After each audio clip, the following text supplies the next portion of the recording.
is a presentation of Fox Sports. We are Fox Sports. We are Sun. The defending world champions are rolling, winning 4 straight, all filled with dramatic late-game heroics. Standing in the way tonight, Rays left-hander Drew Smyly, who is a perfect 2-0 in 3 career starts at Kauffman Stadium.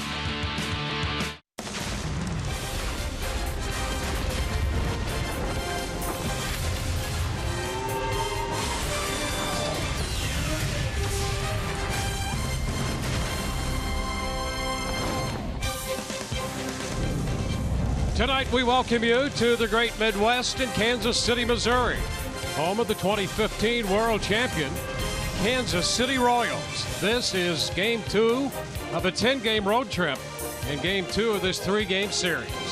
Hi again, everyone. Welcome to an evening of Rays baseball with Brian Anderson, Dwayne Stats. Great to have you aboard.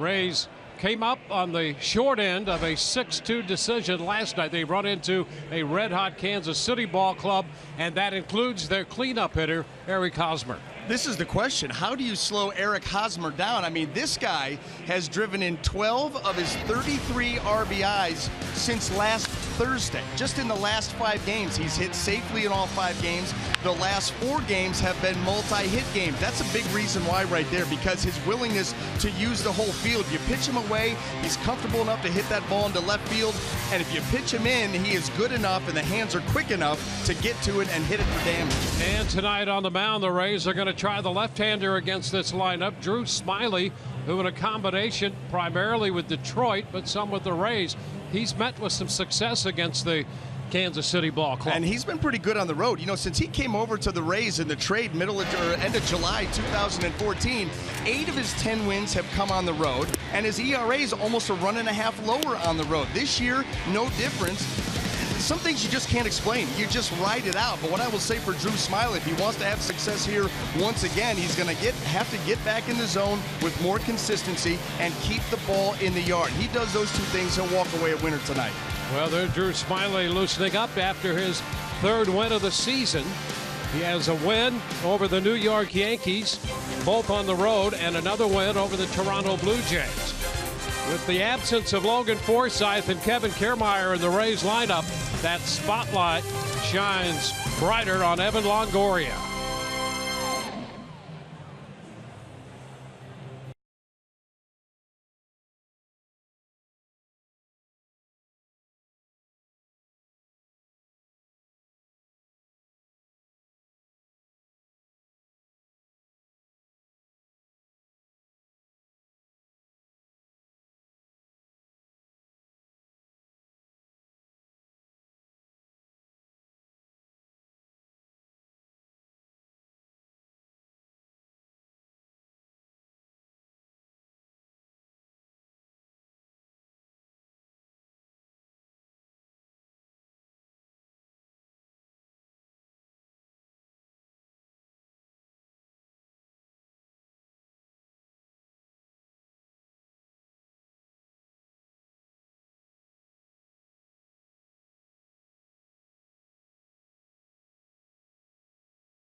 Another big crowd here in Kauffman Stadium in Kansas City, including some Rays fans. Rays fans haven't seen a lot of victories here in this building over the last few years. In fact, not many teams have.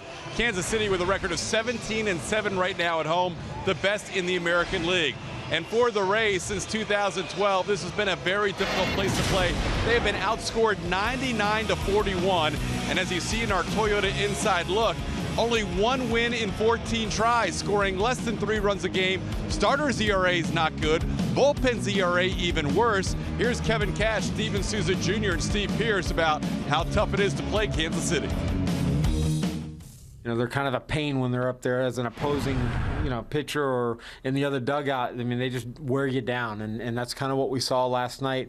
Just relentless, not giving in. I mean, you just kind of got the sense from Lorenzo Cain when he came up there, like he was going to put the ball in play, and he certainly did. They have speed throughout their whole lineup. That's a big part. They catch the ball, play fundamental baseball, so they don't really give you a whole lot of opportunities for extra outs, and that's the name of the game. And when you can wreak havoc on the base pass, that just creates a different dynamic for the pitcher, for the catcher, for the defense. It's just something you got to be aware of. It speeds up the game, and they're really good at slowing down the game on their end and speeding it up for the other team. They can pitch, they can hit. They're a great team. That's why they're in it till the end every single year. So, we got a good team also, and we're just going to try to bring it tonight. We lost first game, but we still got 2 games left in the season. It has not been easy to win here, but to see if they can tonight with all the game action, we take it upstairs to Dwayne Stats and Brian Anderson. All right, Todd, thank you very much. Take a quick look at the starting lineup for the Rays, presented by your Southern Ford dealers. Brandon Guyer will again be at the top of the lineup, followed by Brad Miller tonight at short, and Evan Longoria hitting third. Steve Pearce, a little elbow situation, but he's in there at second, followed by Logan Morrison.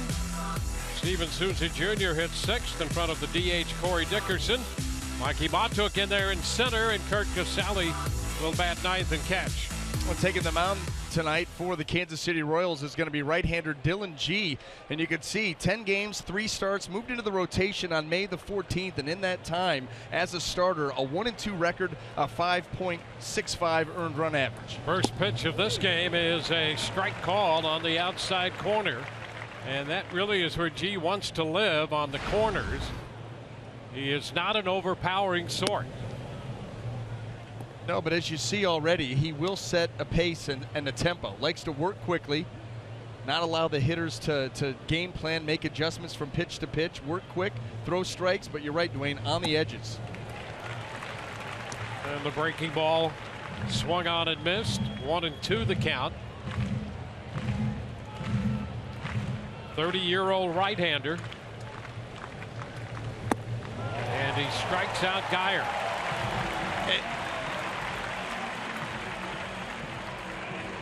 Let's go ahead and set that Kansas City Royal defense for you here tonight, how it's going to line up behind G. Brought to you by Gold and Diamond Source. In the outfield, left to right, we have Brett Eibner, Lorenzo Cain, and Paulo Orlando. And across the infield, third to first, Chesler Cuthbert, Alcides Escobar, Whit Merrifield, and Eric Hosmer with Drew Butera behind the plate. Now you can go back to that at bat right there with Brandon Guyer. That's the other thing that G will do. Mixes his pitches well, and I think Brandon Guyer saw them all. We saw the fastball for sure, the hook off the plate, the curveball, then right back with the changeup. So he likes to mix his pitches and give them a lot of time each. 1-1 with Brad Miller. That fastball, that one around 90, and that's about where he'll top out. The other way up the left field side, that's going to be a fair ball. Bounding into the corner on his way to second, Brad Miller with a stand-up double.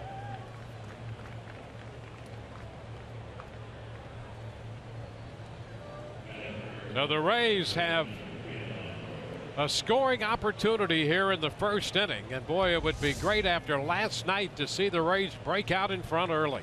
Well, he got an off speed, got the changeup with a little bit of elevation. And he's going to stay away, for the most part, stay away from the lefties and the righties. So those lefties in particular are going to have to hit that ball into left field like Brad Miller did, kept it fair, and the Rays have a shot. Evan Longoria. Man at second and one out. Pitch is down.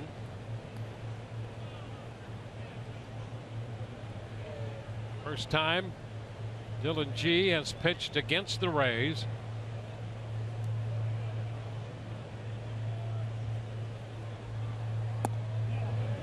Did he go? He did not.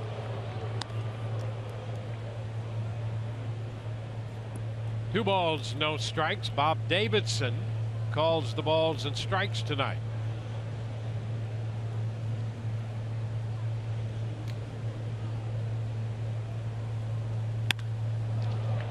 High fly ball, left center field, and Kane is there to make the catch. Miller makes the tag, heads to third, and is in there before the throw. That ball had a little bit of late life, and it got in on Evan just enough. In a 2-0 count, you know, you're looking for that fastball. That ball just a little bit of late run.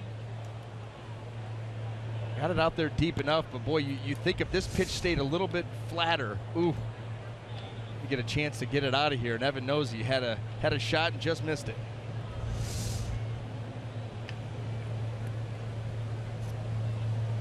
Well, here's Steve Pearce, who left the game late last night. A little elbow situation. And Kansas City thinking perhaps that Miller left the bag too soon. But he hung around long enough, so no problem there for the Rays. Miller in third. And now they will pitch to Pearce. The strike.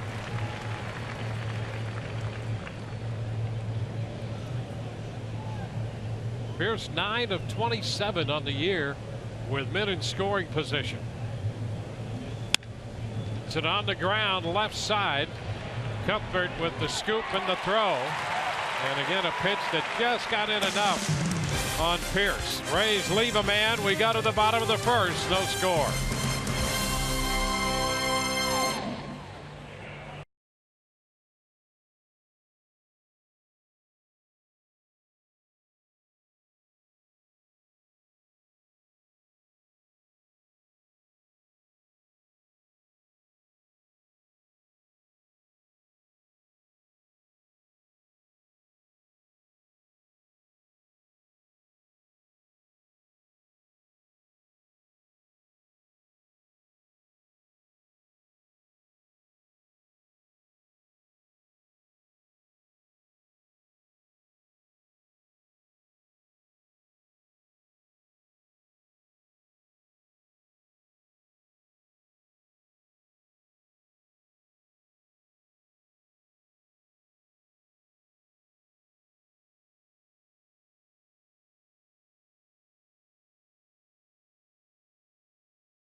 Against the Kansas City Royals tonight. And the home team will line them up this way. Presented by your Southern Ford dealers. Alcides Escobar leads off again at short. Whit Merrifield is the second baseman, batting in front of center fielder Lorenzo Cain. Eric Hosmer, Kendrys Morales, and Paulo Orlando down the middle. Fred Eibner's in left, hitting seventh in front of Chesler Cuthbert. And Drew Butera will catch at bat ninth. Yeah, and I think it's important tonight for Drew Smyly to set the tone early. Have some quick innings, get off to a quick start against this team that's playing very well at home, very opportunistic. And Drew Smyly himself trying to get things back on track in his 11th start. Well, first pitch to Escobar, and he takes it upstairs. And like G, Smyly does like to set the pace and work quickly. try to take advantage of the pitcher starting all the action and setting his own rhythm. There's a strike. It's 1-1. And I'll tell you what, if you can get that pitch all night long, you can make life miserable for these hitters. That will not only get strikes in there, but open up the outer half. Line drive, and it's caught by Miller. And that'll be the first out. Yeah, a big out there, too. You don't want Escobar leading off on base, trying to create havoc. Take a look at that Rays defense, brought to you by Golden Diamond Source. In the outfield left to right, we've got Geyer, Matuk, and Souza Jr. And across the infield, third to first, Longoria, Miller, Pierce, and Morrison, with Kurt Casale getting the call behind the plate here tonight.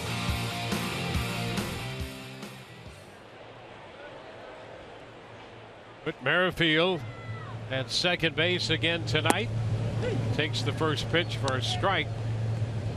Merrifield had a base hit and a run scored in the 4-run 8th inning last night.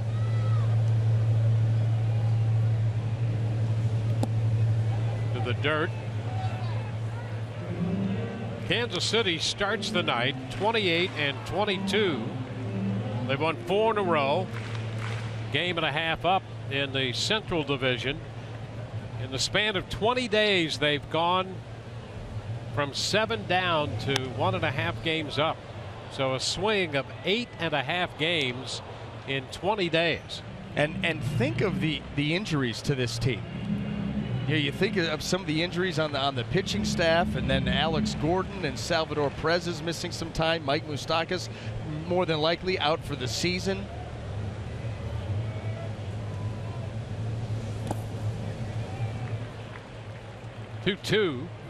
Well, that's where you start to talk about organizational depth and the culture of winning, the culture of next man up, never say die, everybody working as a unit, and we've seen that. We saw it last night. Down to third, foul. Backhanded by Longoria. Yeah, they're always figuring out a way to get it done. The cold hard facts brought to you by Clean Crisp Coors Light. And over the last 14 games, they're averaging over 5 runs a game. And the bullpen continues to be superb. Starters ERA's 4.5, and they're still making a move. Well, that's because at this point the offense is picking them up and the bullpen's shutting it down. So, think about all of the games. Last night was a comeback win in the sense that the game was tied. They scored 4 in the 8th inning. But the 3 wins against the Chicago White Sox, they were destined to lose those games. Starting pitching put them in a hole. Including one game in which they were down 7-1 against the White Sox closer, and that one was an unbelievable comeback by Kansas City. And that's what they do, and they've been scoring runs. Whit Merrifield, a guy that has come up and is filling in, and he's been swinging the bat well. Some big hits. Kane and Hosmer carrying the big load. Base hit, punched up the middle. Fastball served into center. So Merrifield continues to swing that bat. He has a hit now in all 10 of his starts for Kansas City. Yeah, 8 games in a row and all 10 of the starts. That's the thing. You're getting contributions from guys. All of a sudden somebody goes down and you're like, uh-oh, where are we going to turn? Well, Whit Merrifield steps right in and you don't miss a beat. And you're so right about the culture. There's a feeling on a club like that when a guy comes up, he's expected to contribute, expects that of himself. Lorenzo Cain, there goes the runner. The pitch is a ball, and the throw down is too late. Merrifield steals his second base in as many attempts. And the Royals like to run. They like to run as much as anybody in the game, and the Rays are going to have to pay more attention because this isn't even competitive. His hand is to the bag before the ball even gets there.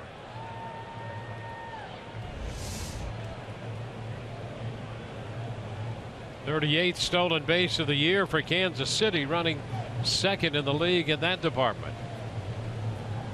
They are an aggressive bunch.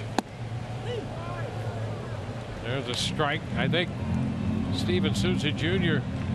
said they were relentless, absolutely relentless.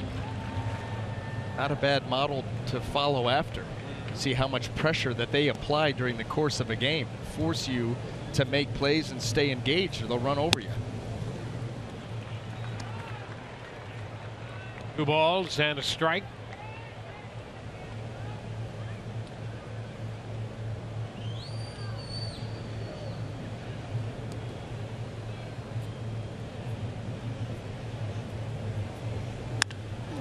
Fly ball lifted into deep left center. Matuk goes to the wall. It's gone.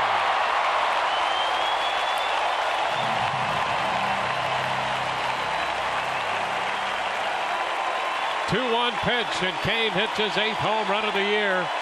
2-0 Kansas City. That's what has really hurt Drew Smyly as of late and this year as a whole. Drew has given up a home run now, and let's see, 6 of his 10 starts, the last 5 that he's given up a home run, and they've been multi-home run games.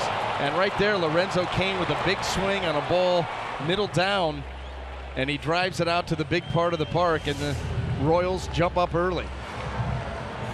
406, 406 feet. The blast off the bat of Cain. And here's the red-hot Eric Hosmer taking a strike.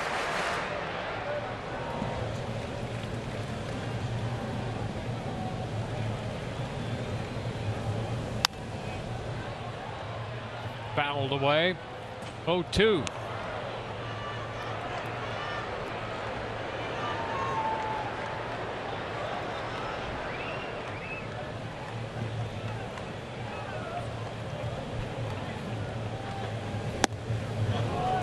And Hosmer's out on strikes. Out number 2.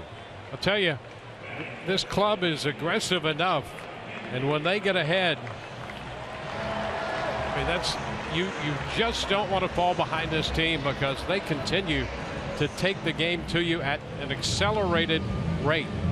Well, and lately you actually don't want to be ahead of them late either. Yeah, well, there you are. I mean, you just don't want to play them. That's right. Catch them at another time. But you're right, and they like to run, and we've seen this really across baseball. When teams get a lead, that's when they get really aggressive on the base paths. The Rays do it, we've seen the Royals do it, and with their speed and the ability to steal bags like they do and go first to third, boy oh boy, they will turn the dogs loose. Well, they have a single, a steal, and then the home run. 2 outs, 2-0 the score. Morales takes the pitch for a strike. Kendrys Morales, it's now 1-2.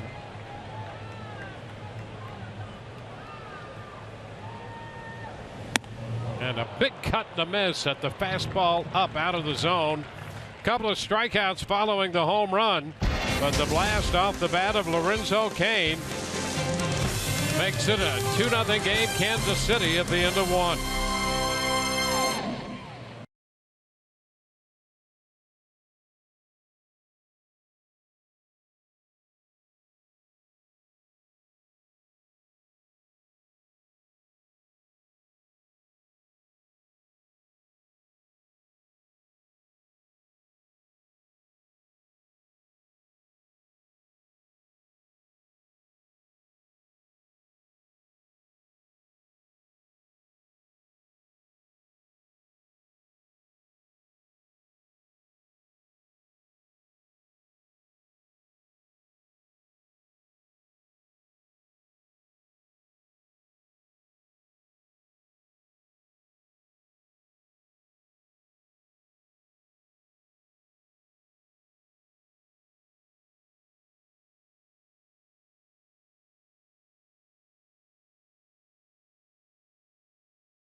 First inning for the Rays lefty Drew Smyly. We go to the second now. Rays down by 2, and here's Logan Morrison taking a pitch upstairs. He'll be followed by Steven Souza Jr. and Corey Dickerson against Dylan G.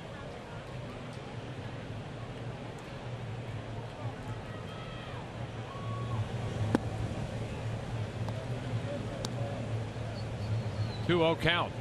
Well, you're going to have to score some runs tonight. And Dylan G is the type of guy that if he is not precise with command, you should be able to create opportunities and get chances. The liner into right field, a base hit. A couple of hops to Orlando. Morrison continues to collect hits. Leadoff single.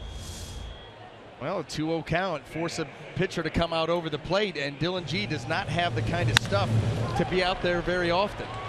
Morrison's able to take advantage of that. Rays get a base runner.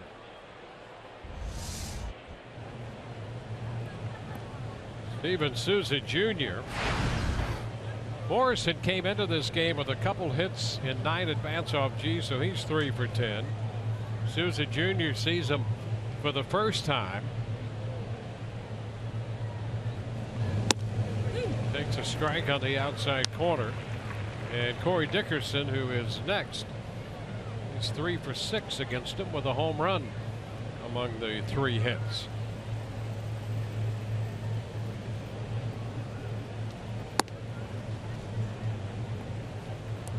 One and one.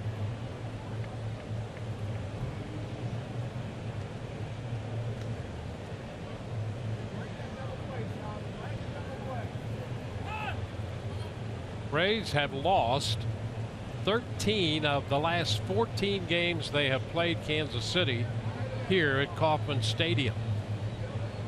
Kansas City dominating the matchup between these two clubs.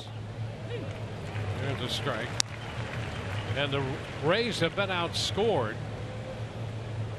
discounting the 2 runs in the first tonight, 99-41 by this team in those 14 games here. There's a base hit through the hole. Morrison advances to second. Souza Jr.'s aboard. Well, nice job there by Souza Jr. with 2 strikes. Gets the changeup, stays back just enough to be able to get out and around that pitch and find a hole on the left side. And now the Rays, 2 runners aboard, nobody out, and a guy with a history here, a good history against G coming to the plate. Corey Dickerson, from his time in the National League. G first came up with the Mets in 2010 and has been with them right along since then until this year.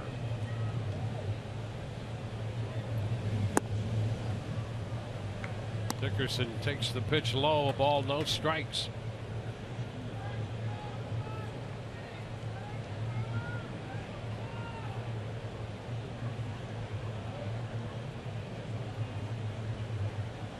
He's had some serious physical issues in his time in the major leagues. 2-0. Last year pitched in only 8 games with the Mets, 7 starts. But if you go back to 2011, he was a 13-game winner with the Mets. In 2013 was 12-11.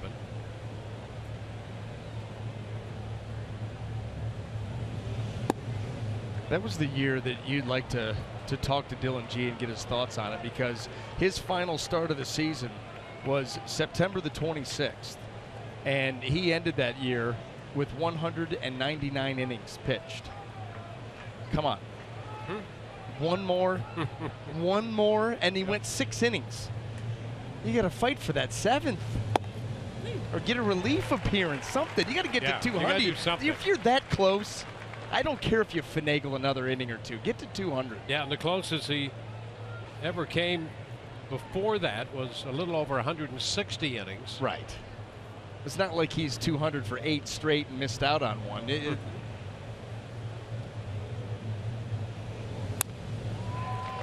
Foul ball will run the count full.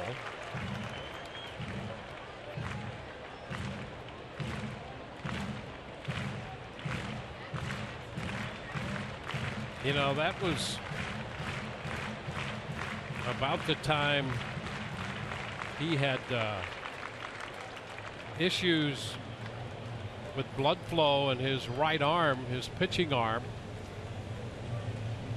And some work done on an artery. There's a high fly ball. That's going to send Kane on the run. Back to the wall. Still going. Gone. Home run for Corey Dickerson. Dickerson, a 3-run blast. And the Rays come right back to take a 3-2 lead. Now we said coming in, Rays are going to have to score some runs. A good count to Morrison for a base hit, a good at bat by Souza, and then Corey Dickerson, who came in 3 for 6 with damage, adds to that. Full count changeup that he was not fooled on at all.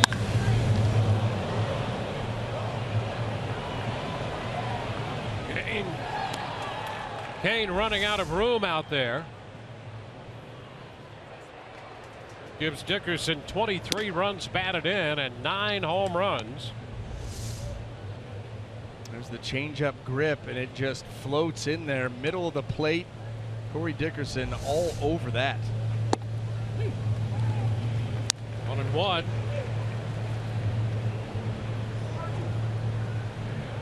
Yeah, that one came right back into his powerhouse, and he ignited it.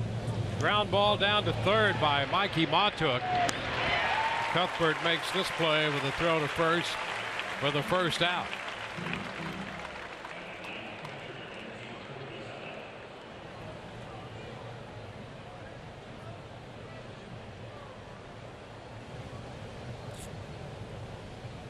One away in the second.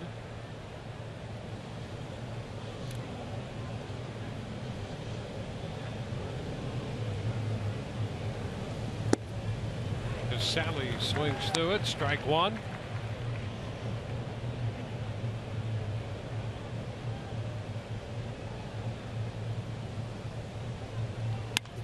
Pitch in on Casale, and a pop fly to short right. Orlando takes care of that. 2 gone. Home run for Dickerson, his first since he hit one in Seattle on the 11th of May. In fact, he hit 2 home runs in that series in Seattle. Hit one on the 9th and one on the 11th, and then that stretch of nothing until now, and he gave that one a ride to the tune of 408 feet. So Geyer fouls it. Strike one. So the Rays right now have the lead in the game at 3-2, and they have the lead in home run distance at 408 to 406. Get something going here. We maybe should factor that in. I just like the answer. You know, the way that the Royals have handled the Rays in this building, and then to jump right out a 2-run homer off Smiley in the bottom of the first, and the Rays come right back. Boom, boom, and the big boom to retake the lead, or to take the lead. Now you're going to have to make it hold up. That's why this next half inning for Drew Smiley will be big to try to build some momentum.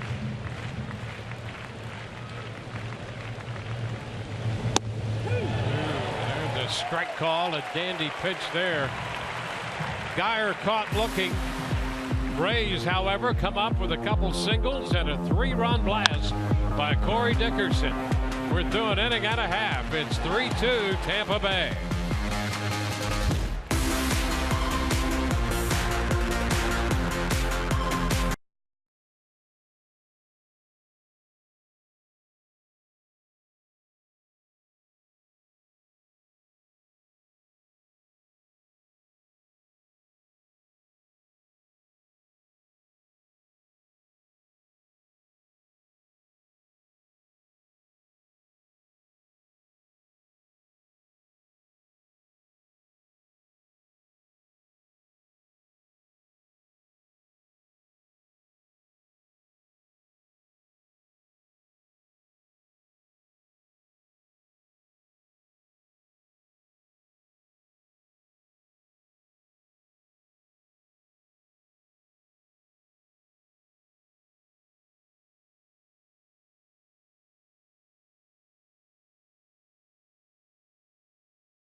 Building a home run in the top of the second, giving the Rays a 3-2 lead.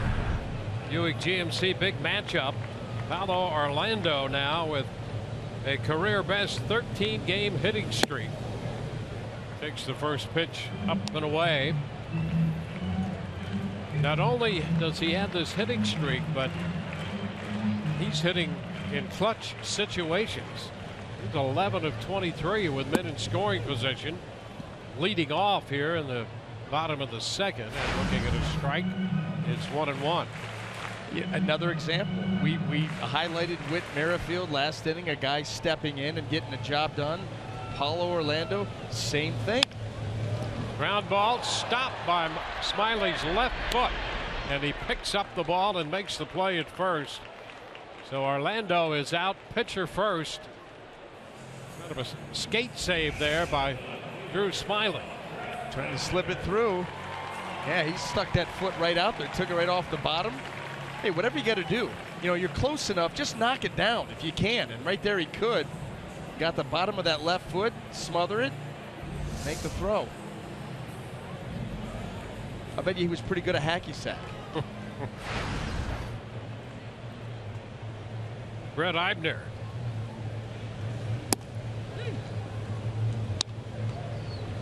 Pitch is a strike.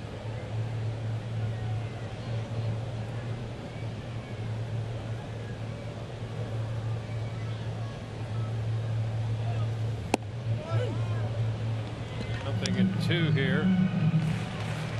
Eibner, young man out of the Houston area, out of Woodlands, north of Houston.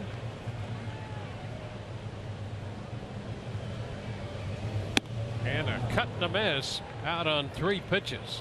Tell you, Drew Smiley has done a nice job with that fastball up in the zone. You go back to the Hosmer strikeout, Kendrys Morales strikeout, and now here to Brett Eibner, climbing the ladder. Vintage Drew Smiley, and getting the swing and a miss. Been good with that pitch here early on. You know what else is vintage? That walk right off the mound toward third after you've just finished that strikeout. The old circle around and let the boys play catch around the infield for a second before they give me the ball back. Yep. Love it.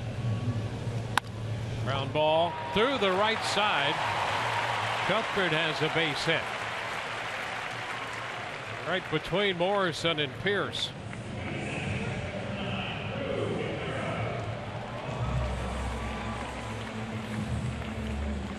Now, this is one of those situations, Dwayne, that you're really upset giving up that hit. That little nub hit gets the 9-man to the plate where you'd like to have him leading off next inning. So he'll face Drew Butera, the catcher here, with a man on and 2 outs in the second inning. Keep your eye on Cuthbert. Strike 1 on Butera.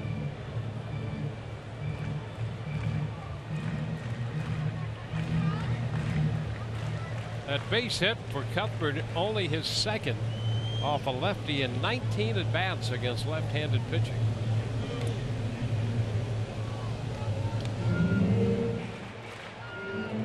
The other thing that frustrates you.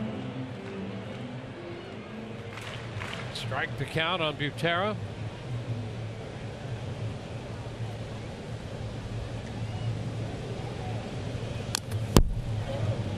A little bit of that one foul.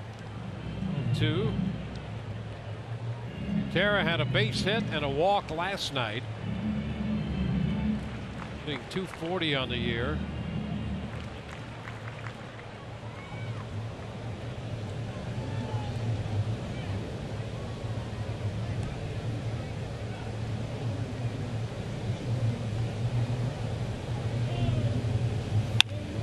This one up the right side. That's going to be fair. We'll head to the corner. Cuthbert on his way to third. They're going to stop him there. Now Butera continues to run toward third. The Rays have him caught between second and third. Cuthbert now coming down the line, and Smiley takes that throw. High toss, but they have him in the run down on the return throw because Sally will tag him out. And out of what should have been a second and third 2-out situation, ends the inning. as Butera doubles and continues to run, rounding second.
The Kansas City base running blunder right here, and we'll take another look. It starts with Souza making the throw to Pierce.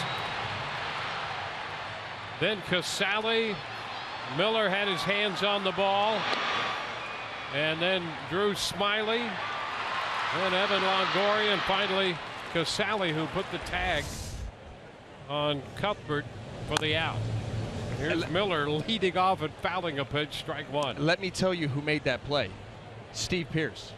When Steve Pierce cut the ball from Souza Jr. and turned and ripped that throw to the plate, Drew Butera watched him throw it and assumed that there was a play at the plate.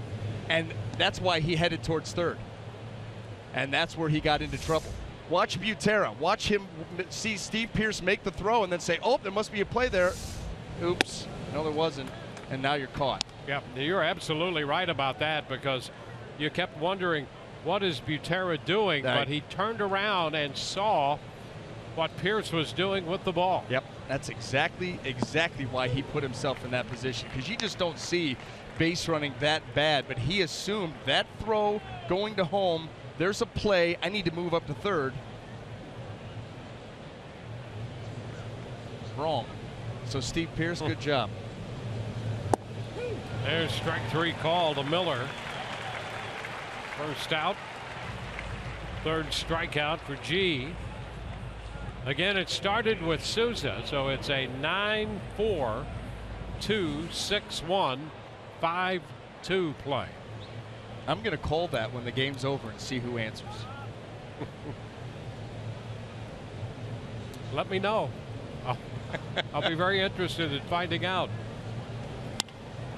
Here's Longoria hitting one down the left field line, a foul ball and out of the reach of Eibner, and he went into the bottom of the wall there with some momentum, but is up on his feet and apparently okay. Boy, that can be dangerous too. You know, you're talking about an ankle injury, something like that down there. Well, and the further you get down the line, the more and more foul territory goes away. And Eibner's had a history of some injury situations coming up through the minor leagues of one sort or another. Evan takes the pitch for a ball. It's 1-1. He had a thumb injury involving a ligament, diving for a ball in the outfield in the minor leagues. That slowed him. Hurt his shoulder diving for a ball. That An abdominal muscle tear 1 year, hamstring the next. So it's been one thing after another for him. And he went right into the bottom of the wall in foul territory down there.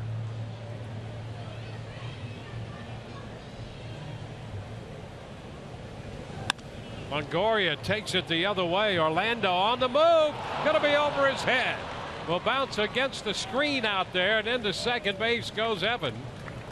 Well, we mentioned last night at the outset of this series, this has been a great park for Evan Longoria. Came into this series hitting .319 in his career here. He had a base hit and a walk last night and a double, giving him 1 for 2 tonight. Reaching out on that ball that's on the outer third of the plate and getting it with enough authority to get it over the head of Orlando. Rays right back here in business. Well, there is Steve Pearce.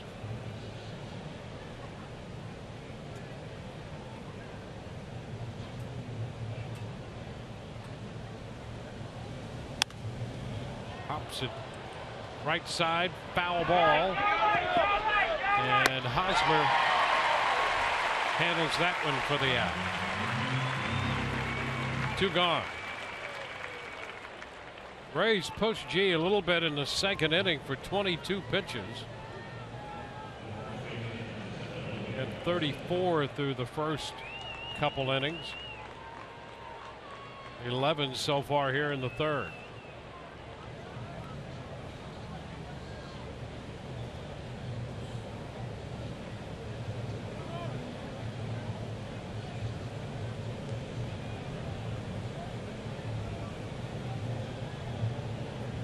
Logan Morrison now with Longoria at second base.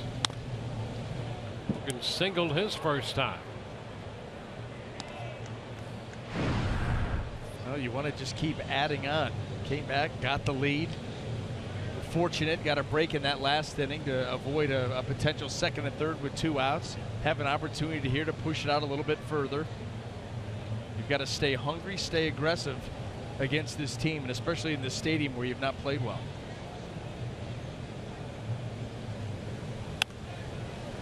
Pop foul out of play. And boy, you're so right about that. Regardless of what the score is, if you're in a ballpark where you have not played well, things have not worked out for you. Regardless of the size of the lead, it's very tempting to look over your shoulder, which is the last thing you want to do. I mean, forward thinking. You have the lead. You're thinking about that next run, that next situation, situational hitting. What can I do? You know, I mean, that's all you're looking at, or at least you should be. Strike 3 call on a fastball. Ray's going to hit, leave a man. Bottom of the third coming, 3-2 Rays.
Fox Sports Sound is brought to you by Dodge. Visit Dodge.com. By Hawaii's Kona Brewing Company. And by your local Toyota dealers. Let's go places. And by LRE Ground Services.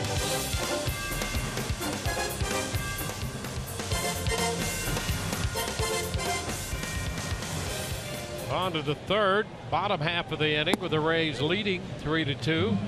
First pitch to Alcides Escobar. That's a strike.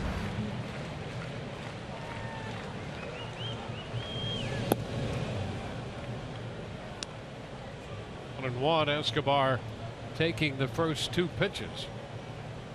I don't believe you. Yeah, he couldn't take another one and pops it up, breaking his bat. Brad Miller handles that. And he likes to make things happen. You remember when he was further down in the order, and all of a sudden they moved him up to the top, and he was not your prototypical leadoff hitter as far as working counts and, you know, seeing a lot of pitches and everything else. He was up there hacking from pitch one, but they started to win, and finding out that having him up there is not such a bad thing. Now, who says a leadoff hitter has to take a lot of pitches? He's the antithesis of the traditional leadoff hitter, and boy, has it worked. Well, the production has gone up. It fits well with the character of this team, the way they're built. So aggressive, and he kind of sets the tempo.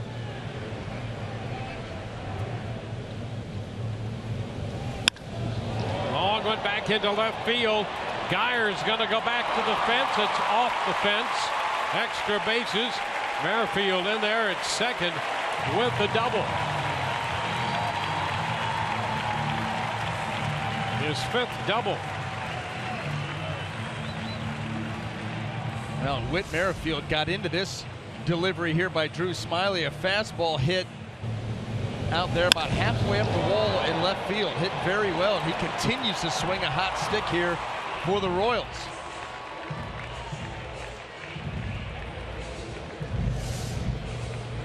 And this is why you never let up off the gas pedal, and you think about continuing to push forward, because it's setting up to be one of those types of games. Well, Lorenzo Cain, who homered in the first inning, in the box now with a man at second and one out.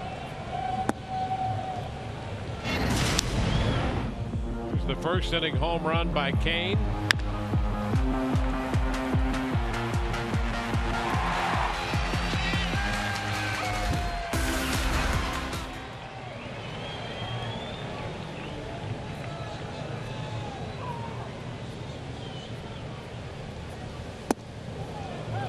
Now, Cain still gets a lot of his hits on ground balls, but he's really got more lift in his swing now, and that was evident last year when his home run totals increased.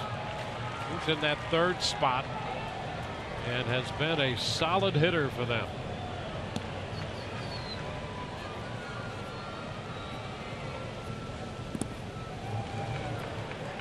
You know, and you wonder where the power will go for this team. You know, this is a team that does not hit a lot of home runs. They're right at the bottom year in and year out in home runs. But you see Eric Hosmer, you know, he starts to develop and mature as a hitter. The power numbers have gone up. You just mentioned Lorenzo Cain. Now down 3-0. They're going to walk him intentionally. First base open following the double. So Cain is walked. And the red hot left-handed hitter Eric Hosmer will be up against the Rays lefty Drew Smyly. Now, there's the home run last night off Erasmo Ramirez. During this recent hot stretch, we've seen him go from left field all the way over into right field. Drew Smyly able to punch him out in his first at bat on an elevated fastball. Try to conjure up some of that again. He hits it the other way and threw into left center. Merrifield's going to score on the base hit. That ties the game. Well, Hosmer just takes it the other way. That's why he's so hot. I mean, that's that up the middle other way approach. And right here, first pitch slider. Look, that ball down and away. Drew Smyly driving that down, made a little bit of a cutter. Got that slider look. But regardless, it ends up on the outside corner. And instead of trying to pull early, more than willing to take that hit the other way, and it's a productive hit, tie ball game. Yeah, he's 11 of his last 19, including the 1 for 2 tonight. Kendrys Morales, and the pitch is down. A ball and no strikes. And Hosmer lifetime now against Smyly is 6 out of 21.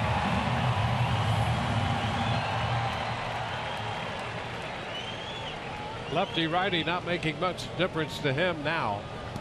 Hosmer's at first, Kane at second. That's a strike. You know, and really it won't make a difference if you're willing to stay in there and hit the ball the other way. Those lefties, more often than not, lefties are working Hosmer down and away. So if you keep that front shoulder buried in there and use left field, you'll get your hits. Snapped out to first and back in. Hosmer. Morales up there with a 1-2 count. Casale going down to first. And Bob Davidson.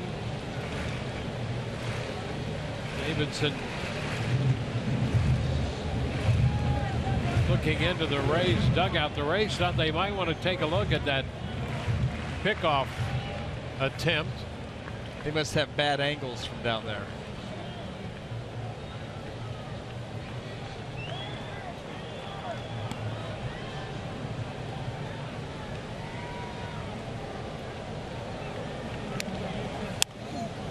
Pop foul. Carry out a play.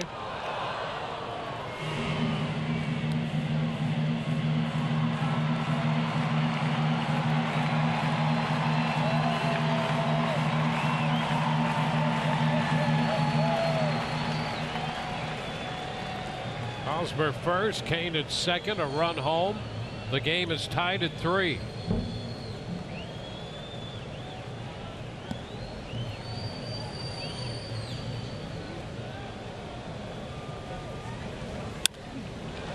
Popped up. It's Pierce, now Miller on the infield pop. As Pierce went back to the bag at second, and Miller, the formality of making the catch on the second out of the inning. Runner still first and second, and Paulo Orlando, who's been red hot, as we mentioned last inning when he was retired by Smyly. Literally, Smyly using his left foot to stop a comebacker, and he picked up the ball and threw out Orlando at first.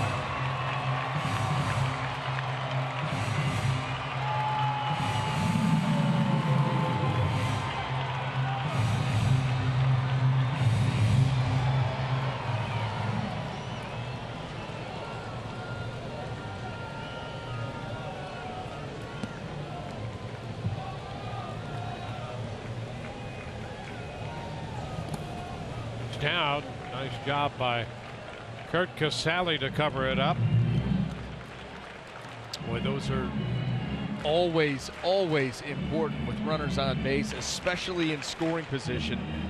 That ball gets away from Curt Casale. Now you've got second and third.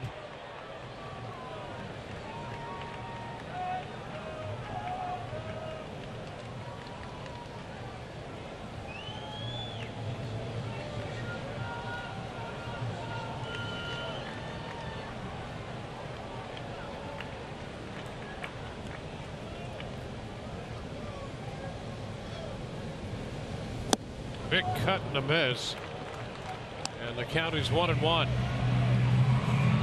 Yeah, too big. Paulo Orlando, you know, he's almost playing with house money right now on such a good run, 13-game hitting streak. A count in his favor, looking for a fastball out over the plate. He gets it and then gets way too long with the swing, and that slows everything down.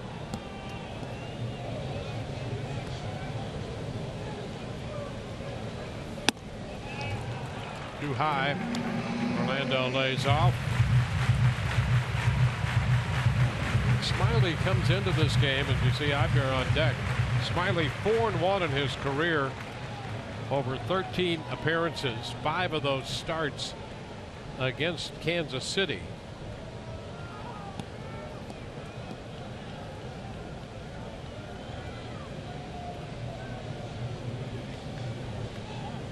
Here's breaking to the bag. Time called. Fans want a balk. Well, they've got the right guy behind the plate, but time had clearly been called. Well, Drew Smiley was taking so much time. Paulo Orlando in that stance for an awful long time. Asked for a little bit of a break here.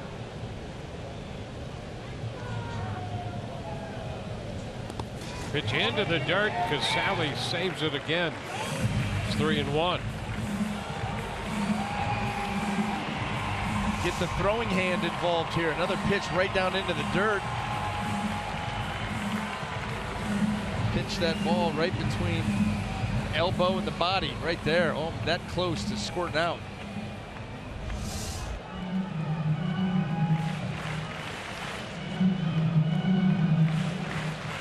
Smiley, who made 22 pitches in the first, has made 20 here in the third, 11 in between.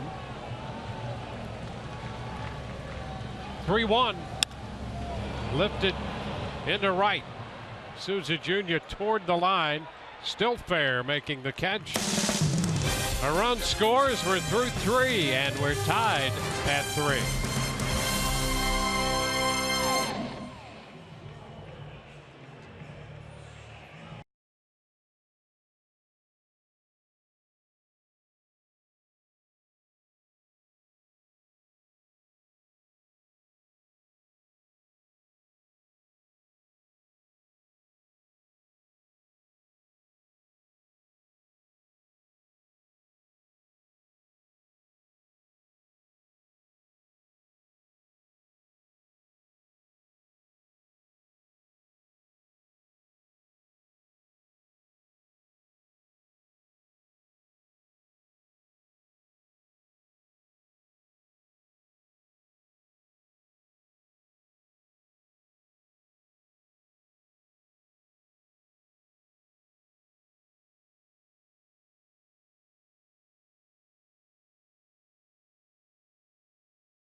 Into the fourth in Kansas City.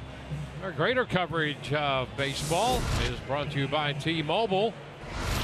Red Sox have a 6-2 lead in the middle of the 7th at Baltimore, and in that game, Xander Bogaerts has extended his hitting streak to 24 now, hitting .396 over that stretch. And Ben Zobrist, look what he's done over the last 23 games, an on-base percentage of .541. Cubs home against the Dodgers tonight. Steven Souza Jr. fouls it right back out of play for a strike.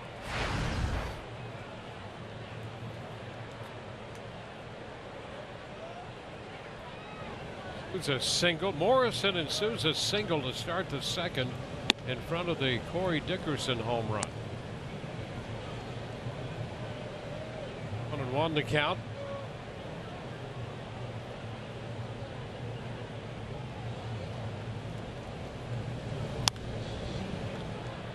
Out of play. 1-2.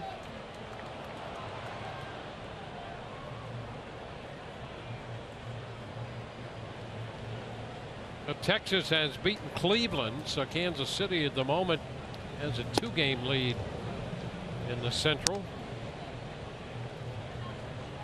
To the count on Souza Jr.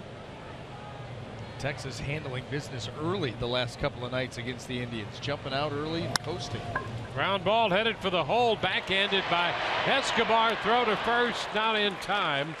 With Souza going down the line, he has a base hit, but a great effort by Escobar. Yeah, if Souza Jr., and there's a couple guys in this Rays lineup, if they force a shortstop to their right, it's a hit. You can just call it, and that was a tremendous effort, but look how far by the bag Souza Jr. was. Just get it by the third baseman and you have no chance. Even though it looked pretty. Leadoff man on for the second time in the first 4 innings. Corey Dickerson worked a full count and hit a home run 408 feet in the second inning. Start by Souza, and then the turn by G back into first. Well, most home runs in a month now in Rays history. This month of May equals September of 2012 with 44. Rays started the day second with 70 home runs, so they now have 71.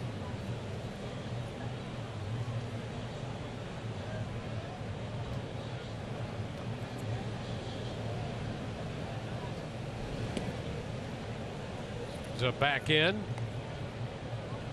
Now you better time up G right in the running game. Opposing base stealers 0 for 4 off Dillon, and he does have 2 pickoffs.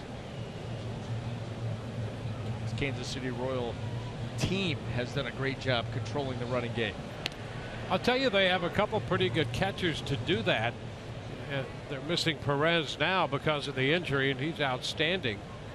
But last year, Drew Butera, his percentage of cutting down runners was higher than that of Perez. Perez was at 27%, Butera 32%. 2-0. And so if the pitchers give either one of these catchers a chance, you've got to be careful if you're a base runner. And this year they're even better. I mean, they have given up. Well, they've given up 15 stolen bases. They've got 17 caught stealings. So base runners fewer than 50% chance of getting there. A little bit less than a coin flip. The best in both. I mean, they have the fewest stolen bases allowed in the American League and the most caught stealings.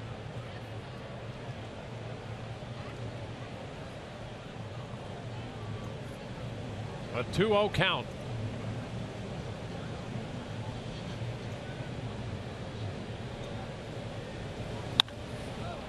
Line foul. Dickerson hit it out to right center.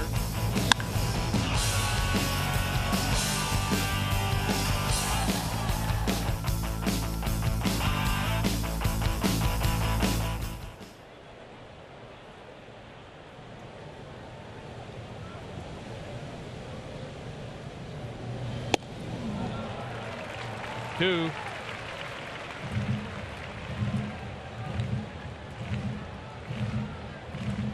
G tries to go back and forth and work the edges of the strike zone, but there's not a great amount of difference in velocity of all of his pitches to separate him.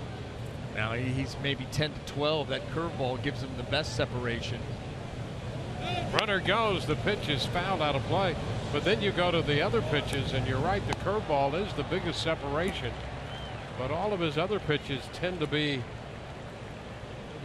maybe 89 at the top side, and 83 maybe. You see there, it's 93. He got one up there tonight, and then that curveball is in that 76 to 77 range. You know, if you can get a difference of 12 to 15 and have 3 different points, you know, you curveball low end, fastball high end, and then, you know, change up slider in the middle, you can make it work, but you've got to be really good with where you put those pitches. And G, we've seen when he's made, you know, his fastball, he can get some run on it. We've seen him use that inside the left-handed hitters, where he'll start that ball in off the plate and run it to the corner. You may see it right here. And running, you know, away from them and in on righties, but he just has to be precise with command.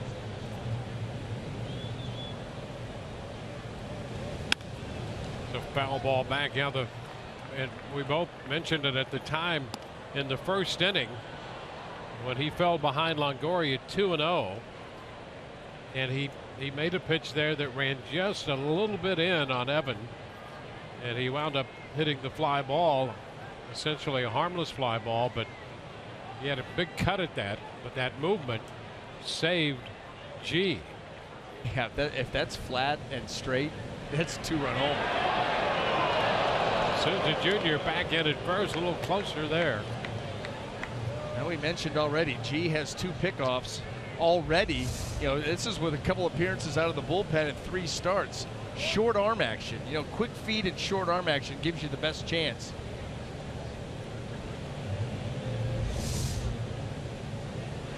Again, and it's close. That's some evasive action by Souza.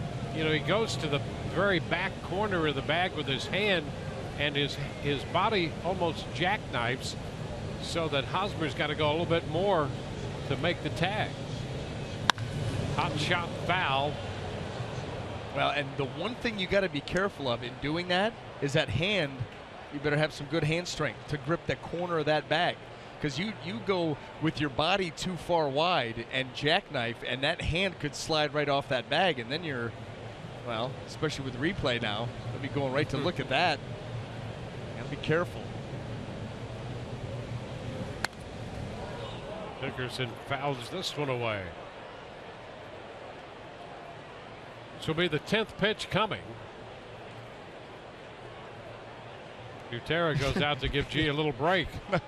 Well, yeah, and I guess it would take a 10-pitch at bat for us to get into talking about hand strength and jackknifing. And Souza at first. Trying to find anything to make this at bat interesting.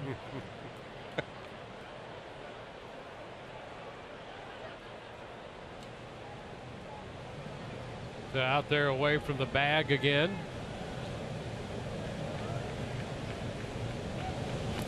This one skips by the catcher Butera to run the count full, and Souza moves up to second. How about that? All the attention that you pay Souza Jr., then you throw this pitch that Butera does not have a chance on.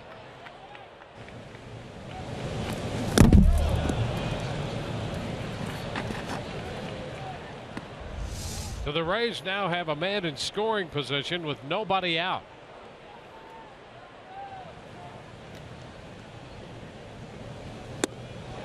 And Dickerson is out on strikes.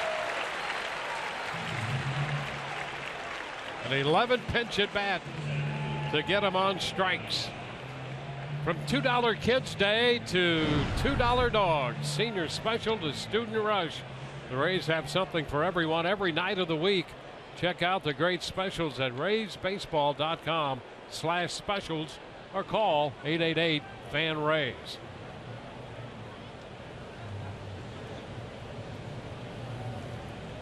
Five strikeouts for Dylan G.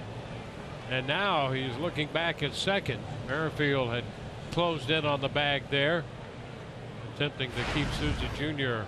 a little closer. Mikey Montook steps in. He takes a strike. Montook right now 0 for his last 15. Came up after putting together a pretty good little run at Durham. On the shelf with the oblique injury, and then came back, and in 20 games with Durham had hit .333 for the Bulls. He fouls it, and he's behind 0-2. Well, that's how it is, it seems, when you're in one of those 0 for 15s. Before you know it, you're down 2 strikes. And you get the feeling, too, with Mikey Motto, kind of like Logan Morrison with the RBIs. Once he gets one of those hits out of the way or breaks this streak, we've seen how hot he can get. Think about the end of the season last year. He was arguably the Rays' best hitter down the stretch. So you know that he's more than capable. Just need to have something good happen for him right here.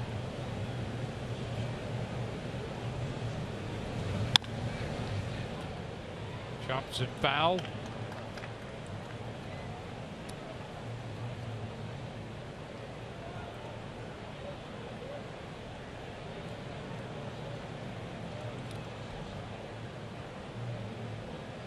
Rays in the middle game of a 3-game series to open the road trip here in Kansas City. And Montook did go after that one. He is out on strikes. So a couple of strikeouts after the leadoff base hit. Breaking ball in the dirt, and Mikey Motto takes that swing right out to the borderline. You get into that area where it could go either way. And that one just happens to not go the Rays' way. Well, Curt Casale 0 for 1 and 1 for his last 28 right now. 5 home runs for the Rays catcher. A ball, no strikes.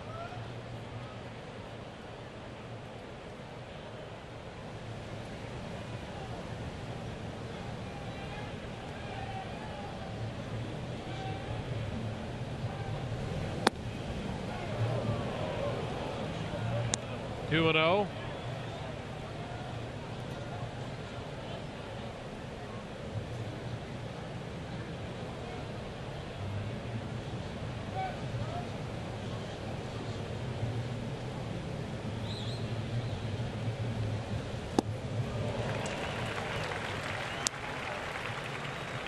A 2-1 count to Casale. Well, and what they're doing, and you see it here tonight with G, and we've seen it with other pitchers against Casale, they're just not giving him the fastball in fastball counts. Everything on the edge. If they do go with the heater, they try to surprise him with it. Such an accomplished fastball hitter. A little tapper. That ball will roll foul. Utera makes sure it stays that way. And so you saw right there that little slider, little cutter from G in the 2-0 count. Another one right there in the 2-1 count. Now he's back to even and can do whatever he wants. You also see Casale swinging at the 2-0 pitch as if he's expecting and banking on a heater. Well, all 3 of the runs for the Rays came on the home run by Corey Dickerson. But they've had men in scoring position in every inning, including here in the 4th with a man at second. 2 outs with Susie Jr., the base runner. Rays 1 of 7 with men in scoring position. And there is ball 3.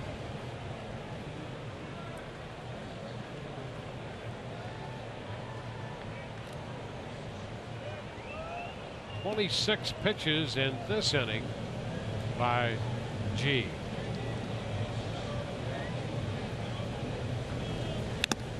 And a foul ball, the breaking ball. And there are times that pitch looks like a slider. There are other times it looks like a cutter. Regardless, it's got a little bit of movement away from Casale. You figured that's what he was going to come back with. I wouldn't be surprised to see him come back with it once again. Everything, though, look at that. Respecting Casale's power to left center, left field, everything away. So, of course, now come in. And it's upstairs for ball 4. And you can see right there, G was just not comfortable. Everything on that during the course of that at-bat was away, away, away, and that's like a pitch that you agree to that you regret halfway through your delivery, because now all of a sudden you're going to go fastball in. He never really got out in front on that pitch and let it just sail middle high. Well, he's made 28 pitches in this inning. 18 of those to Dickerson and Casale combined. Now we go back to the top of the order, and Brandon Geyer swings and sends a fly ball into left. That ball not yet on the track and just a step. Eibner makes the catch. The Rays lead 2. We're still tied at 3.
At 3. Drew Smyly has faced one of his teammates before for the Arkansas Razorbacks. It hasn't gone as well earlier this year, guys. James McCann, his former catcher at Arkansas, his last 2 home runs going back to last year came against his former battery mate. But tonight, he faces a guy that was in the same rotation on the weekend with him and Dallas Keuchel at Arkansas, and that's Brett Eibner. Eibner good enough that he could play the outfield during the week, start on Sunday, and also play the outfield occasionally on the weekend as well. He wasn't even sure if he was, when he was drafted, if he would be an outfielder or a pitcher. You can see these guys were the weekend rotation. Also another guy named TJ Forrest. Eibner obviously ended up as a hitter. Drew said he thinks he struck him out every time when they had the red-white inter-squad games, although there are no records of this, and Eibner laughed at that assessment. But guys, Drew got him the best of him in the first at bat. We'll see how it goes here. Yeah, Eibner was originally drafted by the Astros in '07 as a pitcher and decided not to sign. He went to Arkansas, and he hits this one a long way into deep left center field. That's going to be off the wall. Into second with a stand-up double. Eibner to open the bottom of the 4th. Well, that was a little bit of a payback for all of the red and white inter-squad games. Almost got that ball out of here. That ball breaking down and in. Looked like a cutter from Drew Smyly, and Eibner right on it. A high finish, high drive to left center. How about the fact that you throw mid to upper 90s and you want no part of pitching? Yep. Rather go be a hitter. Well, he waited after being drafted by Houston as a pitcher out of the Woodlands. Went to Arkansas, and as Todd informed us, did a little of each, but was drafted and signed for a lot more money coming out of college than he would have coming out of high school. Well, and here's the thing. He's coming out as a position player. He comes out as a guy throwing 98. You may even got more money. Yep, that's right. You know? Mm-hmm. But how about the fact that you can go from center field and be your Sunday starter on a weekend in the SEC? And by the way, with Keuchel, Smyly, and 98 on Sunday, how do you not bring home the hardware? Yeah, I mean, you should just make instant reservations in Omaha. Absolutely.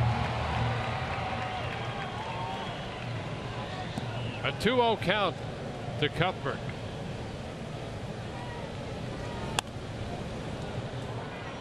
Smiley trying to pitch around this situation here. Todd, you have something else? Yeah, they did make it to Omaha that year, guys, in the College World Series. But how about this? Here's how good the SEC was in 2009. That's your weekend rotation, and Arkansas went 12-17 in conference play that year.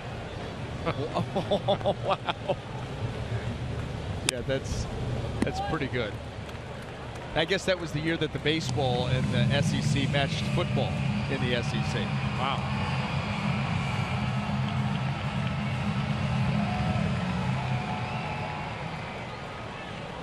And then they get to Omaha. Yeah. 5 games under in conference play.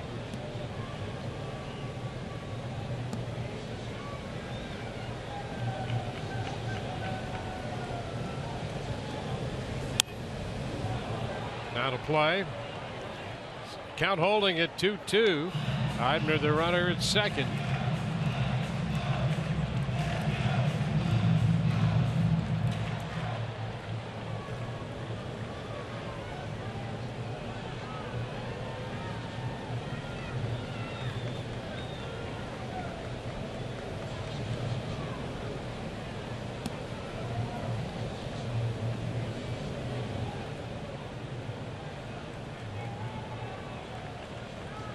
Both these clubs have had runners all over the bases. We're in a 3-3 tie in the bottom of the 4th.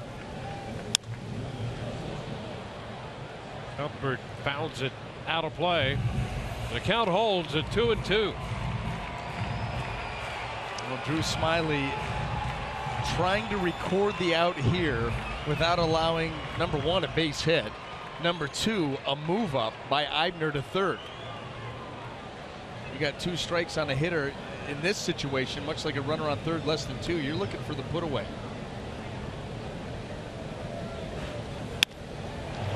And a pop by shallow center. That's going to drop. Law took in to make the pickup. Pierce went out from second and did his best to run a decoy. Eibner advances to third, stopping there, and Cuthbert drops the single into shallow center. Yeah, you know, Steve Pierce did the best job he could keep Eibner close to second by sticking that glove up, making it right here. You'll get a good look at it. Maybe I'm going to catch it. You keep Eibner there, so he's only able to get to third, but what a frustrating hit to give up. A little blooper into no man's land.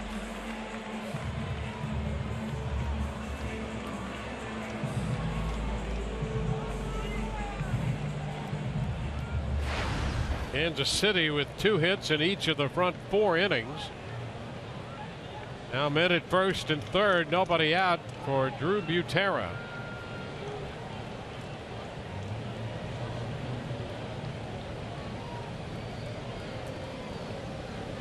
Rays missed an opportunity, leaving a couple men on in the top of the inning. They've gone 1 for 8 with men in scoring position.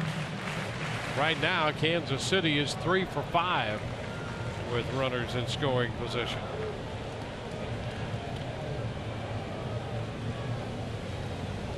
Butera puts down a bunt, picked up by Morrison. The throw to the plate, safe. First and third, nobody out. Butera and Kansas City running that bunt play, and they take the lead 4-3. And Logan Morrison had a chance there. It's a do-or-die type of play, but the flip to Casale has to be right on the money. And Casale had to reach for it, and then he had to reach too far for the tag, and Eibner was able to slide in and get that left hand on the back of the plate. Here it is. Here's the bunt. A perfect flip gets him, but look how Casale's got to reach and backhand that ball. And you got to backhand it there. You got to reach too far now for the tag, and Eibner was able to get in there. If the flip is to the forehand, they get him. To the backhand, got to go too far. Yeah, that's a play out of the old Rays playbook. They don't do that much anymore, but Kansas City executes. Now here's a bunt by Escobar. Throw to first with Pierce covering. And the runners advance to second and third. So the sacrifice Escobar puts 2 men now in scoring position. This team will just attack you so many ways. You know, a lot of times, and when the Rays would run that first and third bunt play, always was with 1 out. Always with 1 out. That with nobody out. And now with 1 out, you got to bring the infield in because there's second and third. And you're down. 4-3 the score. With Merrifield, who's 2 for 2 tonight, takes the ball. So Eibner has scored.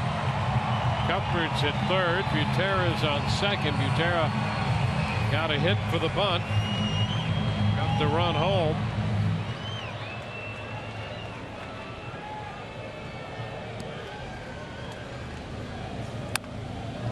Tap. Smiley off the mound, and the throw to first in time. Runners holding. Still second and third with 2 gone. A big out recorded by Smiley and the Rays on Merrifield. And now it's going to be the number 3 hitter, Lorenzo Cain, headed to the plate. He homered in the first, a 2-run shot. Rays fell behind him 3-0 in the third, then intentionally walked him before Hosmer followed with an RBI single. And Jim Hickey's out to talk things over on the mound right now. Chance to follow Rays Baseball Live with MLB.com at Bat App. Stay up to the moment at any moment with Game Day, live game video highlights, StatCast, news, and more. Download MLB.com at Bat, the #1 app for live baseball on your phone and tablet.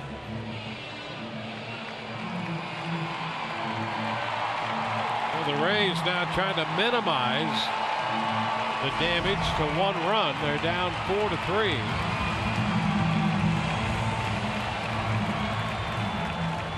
And now it's Lorenzo Cain.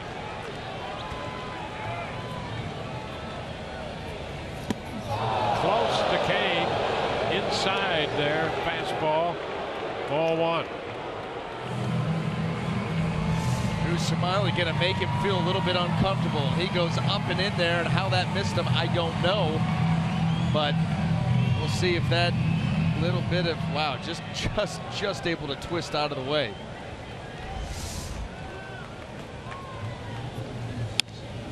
Cain hits a little popper into shallow center, gonna fall. Cuthbert scores. Butera crosses the plate. And the Royals, with that base hit from Cain, add 2 more. It's 6-3. Strong. That's all you could say. This ball comes in. It gets on the label, but Lorenzo Cain is a strong man, and he's able to get that ball far enough out there and dump it into center field. That's now 2 bloops in a similar spot, and Drew Smiley knew it off the bat. You don't blame him. 2 of those in big spots. That one obviously being the biggest, drove in 2 runs. Frustrating for Smiley for sure. Well, you go back to the first pitch of the at-bat, and you're thinking maybe that's a purpose pitch. I don't think it was. I think they wanted to pound Lorenzo Cain in there. He just happened to understand, I can't leave this out over the plate. I yanked it too far. They come right back in there, but he was able to fight it off. A big swing and a miss by Hosmer. Strike 1. So 6 runs, 10 hits now off Smiley. And when you think about this inning, 3 of the 4 hits, a couple of bloops into center and a bunt.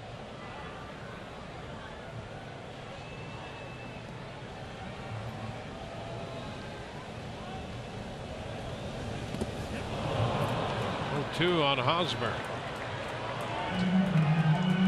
Eibner opened this inning by hitting one off the wall in left center for the double. And then Cuthbert dropped the base hit into shallow center, setting up first and third. Butera bunted a run home, reached. 2 outs later, Cain, a blue base hit into center, chased home 2 more.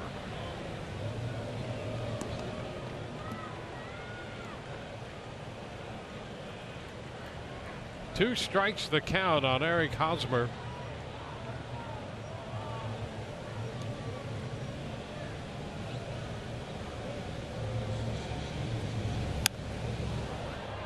Fastball tied him up and he fouls it.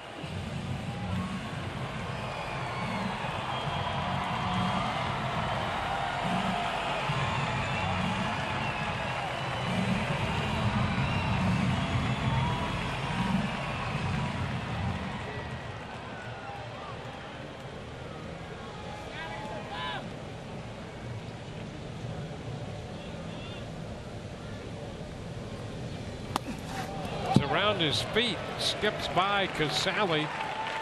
Wild pitch, and up to second base goes Kane. 5th wild pitch of the year, charged to Drew Smyly.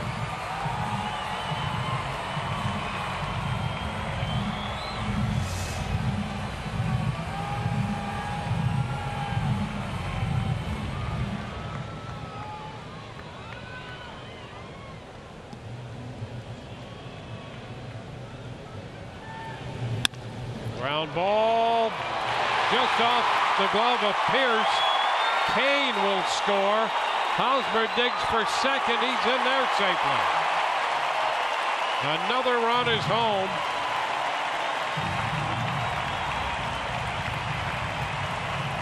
Hosmer goes to second.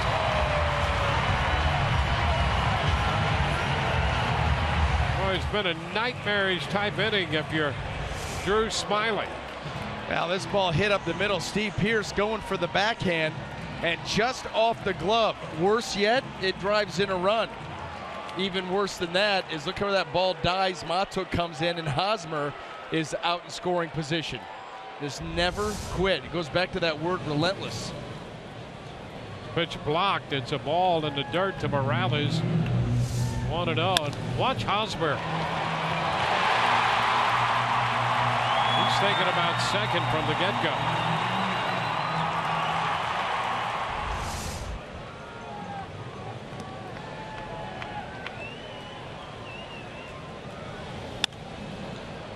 Foul, out of play, 1-1.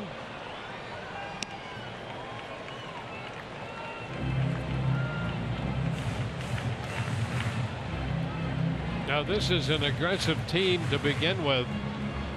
And they're in a place now where they just will not let you up to breathe.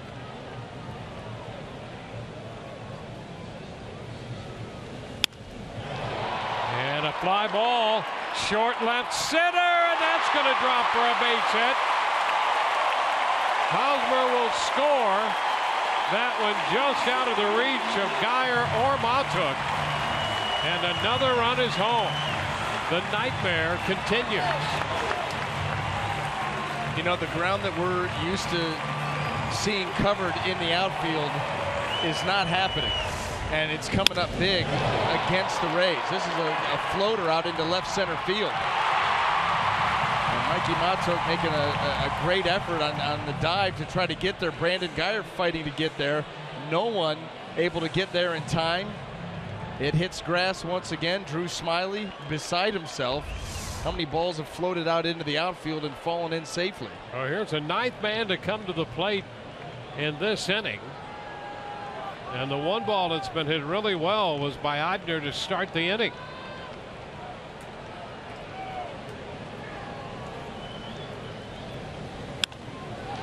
Fly ball center field. Matuk is there for this one. 9 men come to the plate. 5 of them score. It's 8-3.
8-3, Kansas City now leading the Rays.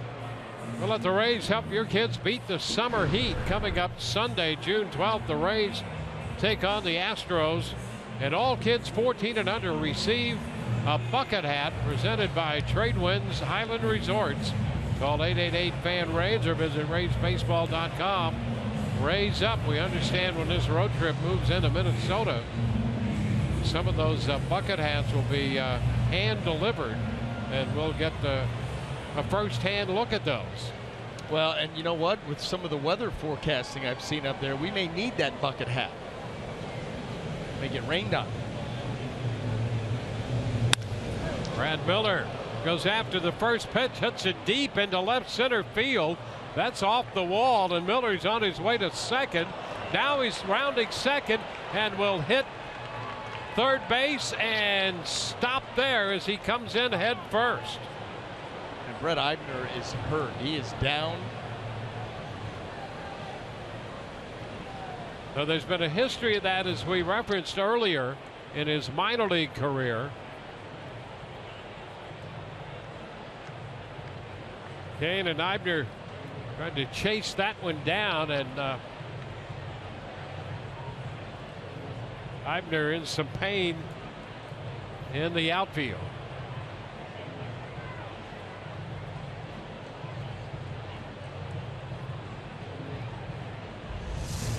Here's another look. Well, powered out there to left center field. You see Eibner running right there. And something with that left leg popped. We'll change of direction right here.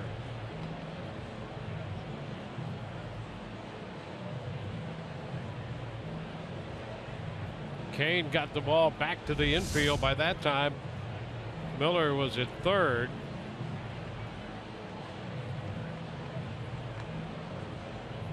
And down there around that ankle, you start thinking,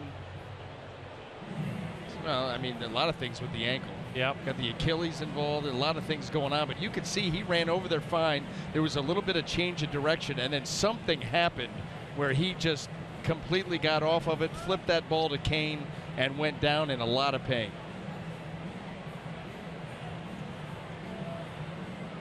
Well, you always hope for the best in these situations,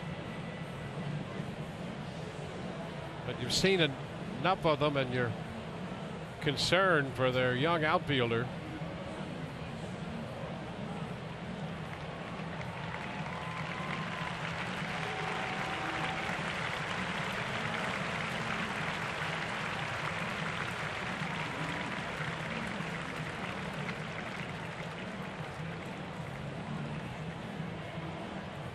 A whole litany of injuries following him through his collegiate career, and then some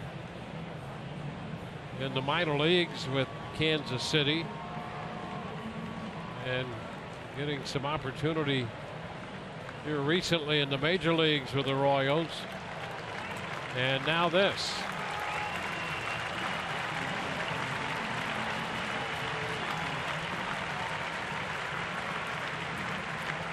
So Eibner departing this game.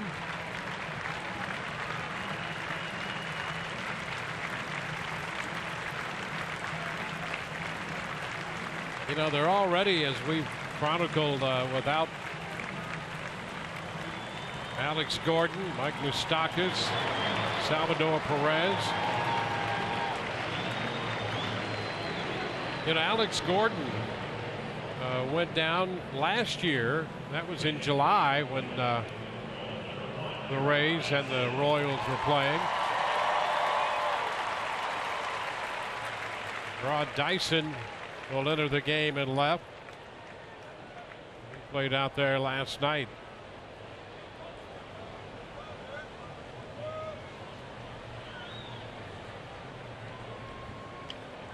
So Miller's at third to start this inning.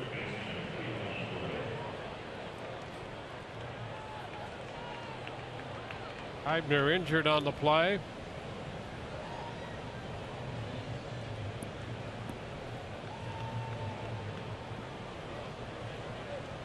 And here is Evan Longoria.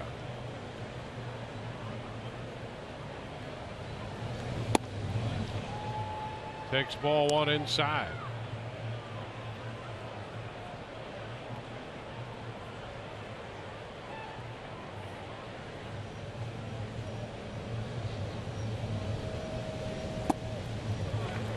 One.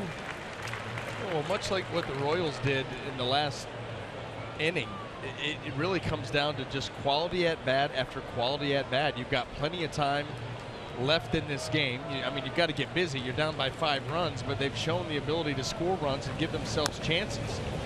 But it's just everybody has to resign themselves that you take the approach as 2 outs in the 9th. You go up there and try to have a great at bat.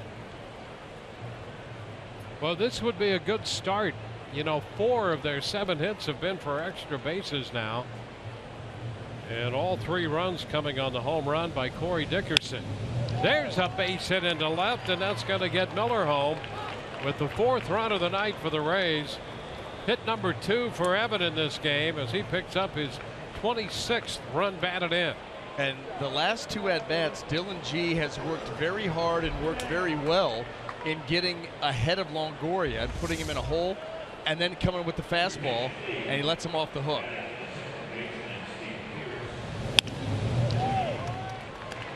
Well, now Steve Pearce is due up, but Taylor Motter will hit. As we mentioned, Pearce left last night's game with that elbow flare up. Started tonight and now lifted for the pinch hitter Motter. That's a strike.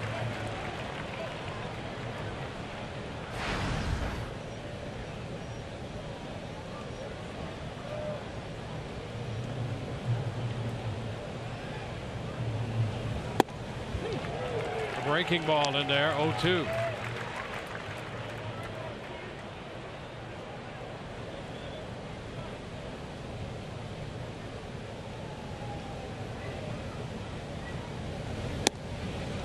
Stairs 1 and 2.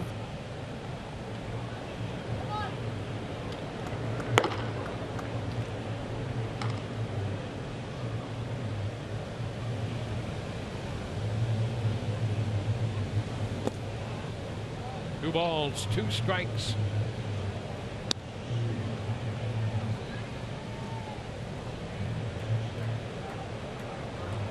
An 8-4 ball game.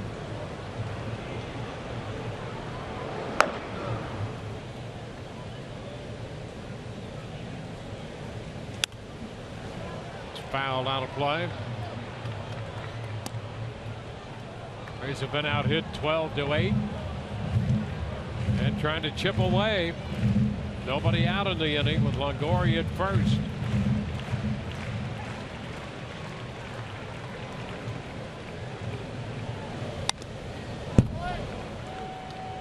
See another 2-2 pitch from Dylan G.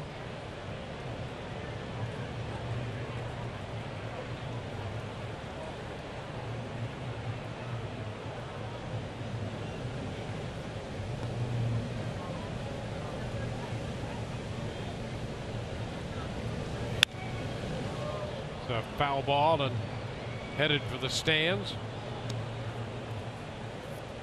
I'll keep putting together at bats. I mean, you never know what can happen. I like the fact that the Rays have obviously come out here and attempted an answer. You always think about that Kansas City bullpen, the way that they can shorten ball games and how good they've been. Best ERA in baseball.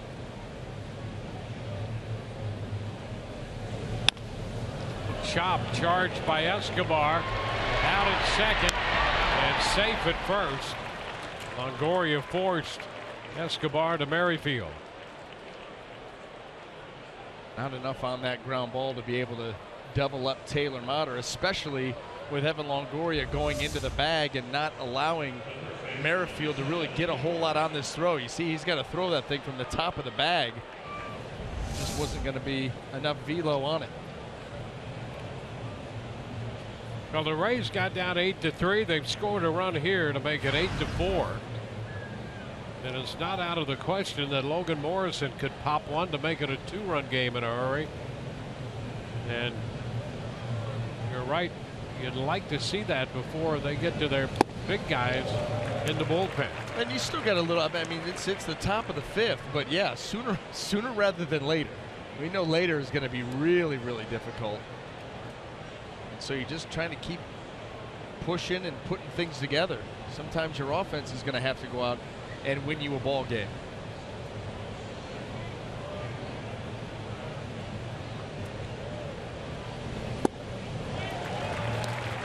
Morrison quickly behind in the count.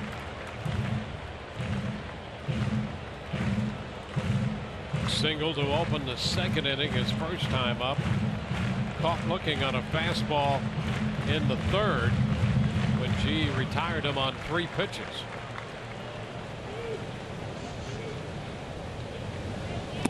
And he's out this time on 3 pitches. Saw a little bit of everything and finishes him off with the changeup. Look at that pitch working its way down and away.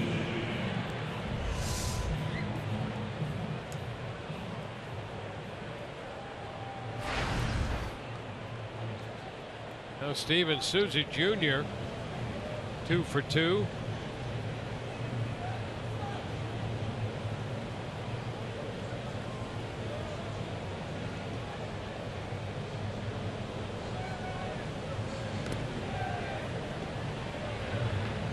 Smiley and G, the pitching matchup, 8-4 as we play in the 5th inning.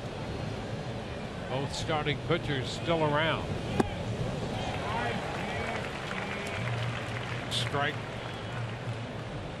cut and a miss on the breaking pitch.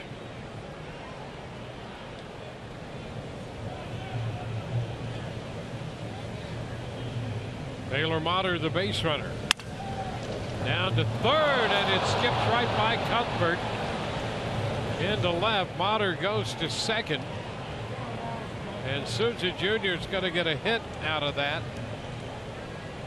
He really hit sort of a changeup down to 3rd off the bat. A changeup broke his bat. Yeah, you can definitely hear that crack. I will tell you this: Cheslor Cuthbert is going to be kicking himself knowing he's got to make that play. But you're right, you see him kind of come up there, anticipate it's going to come up more. Now listen, hitters get fooled by the changeup. Saw that with Logan Morrison. Infielders get fooled by the changeup. See that with Cuthbert. Now you're home run, Dwayne. There you go. Make it even closer. Corey Dickerson up here. He already homered back in the 2nd inning.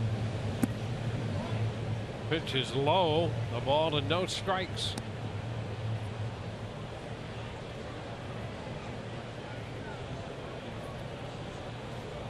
Three-run home run to right center field.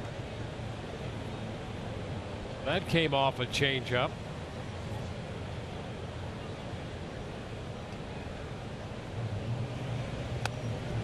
Foul back into the screen.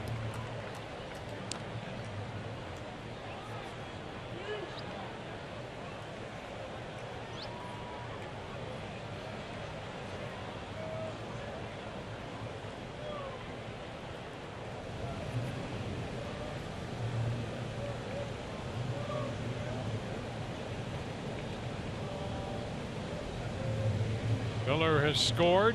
2 men on, 2 men out. 1-1 to count. 1-2 now on the foul ball.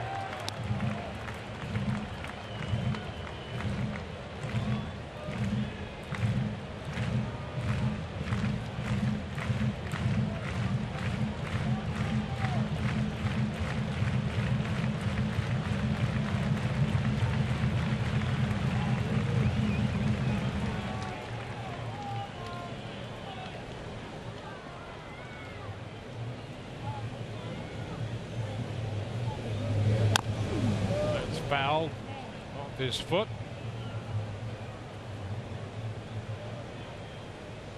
Pitch count on G closing in on 100. See, they're 98 right now. Smiley had made 78 pitches through the first 4. Been one of those nights Well, this will be it for G. His high this year, because he started in the bullpen, had a couple of longer outings out of the bullpen, and then 3 starts, but the high pitch count, low 90s, 92. Already surpassed that. Into the dirt. Uh-oh, careful. Motter gets back to second base. Almost caught there in no man's land. Yeah, thankfully getting back to second base. You do not want to give up a base runner or give up an out on the base paths. And right there, you want to sneak back in. Yeah, a better throw would have made it a little shaky for the Rays.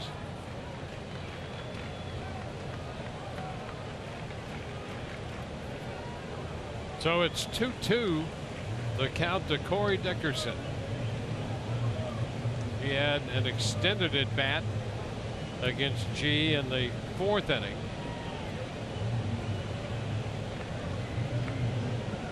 An 11-pitch at bat, struck out in the 4th. This is pitch number 6 coming, and before they deliver that pitch, Butera trots to the mound, making sure he and Dylan G are on the same page. Well, he's running out of pitches. The hitter at the plate has had a lot of success off of him. Still need to make one more good pitch. And by the way, the game, you know, 8-4, but with Corey Dickerson's power and history, this game's a lot closer than the Royals would like in this situation. Yeah, he's now 4 out of 8 with 2 home runs against G in his career.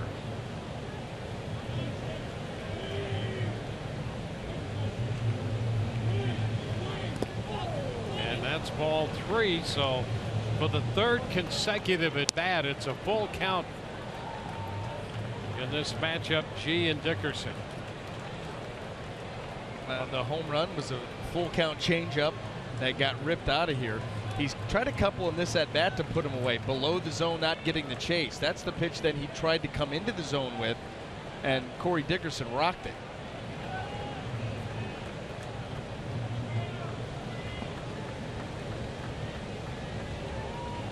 Now the 3-2. Ground ball, second base.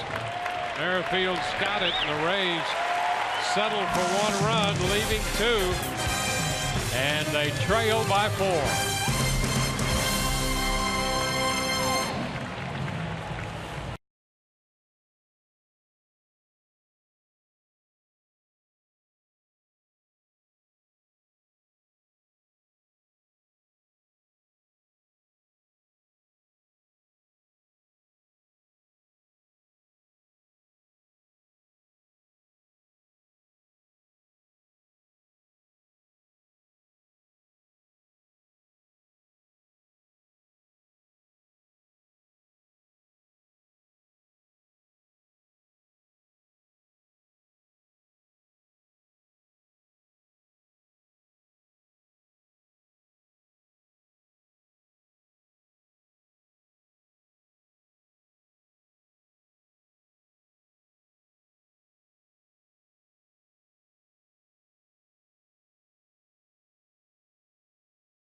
Geico, great moment. It was on this day in 2014. Kevin Kiermaier hits an inside the park home run. That came in just his 15th career at bat. An inside the park home run at Fenway Park.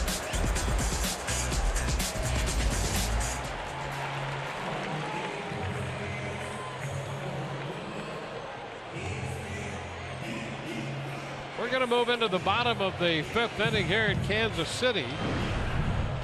Drew Smiley calls it a night.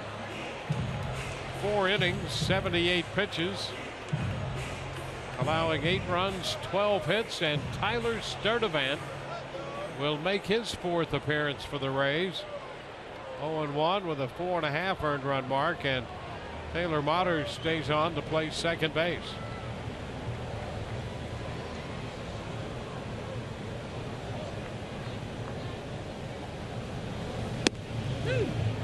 Sturdivant delivers, and it's a strike call to Gerard Dyson.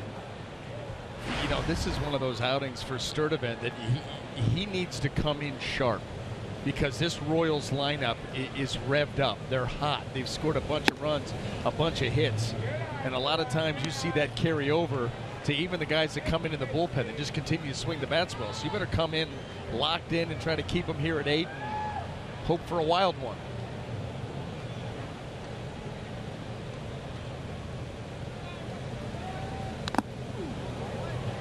One ball, 2 strikes. Dyson last night was 1 for 3 with a single, a steal of 3rd, and a run scored.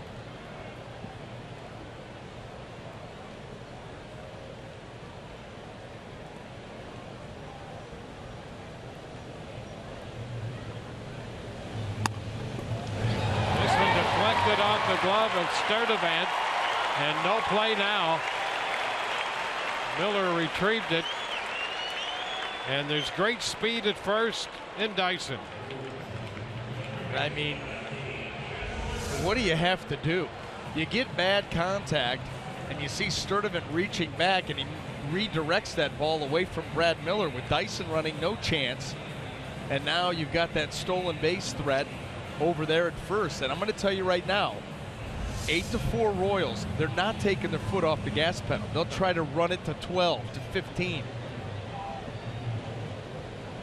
Here's Cuthbert.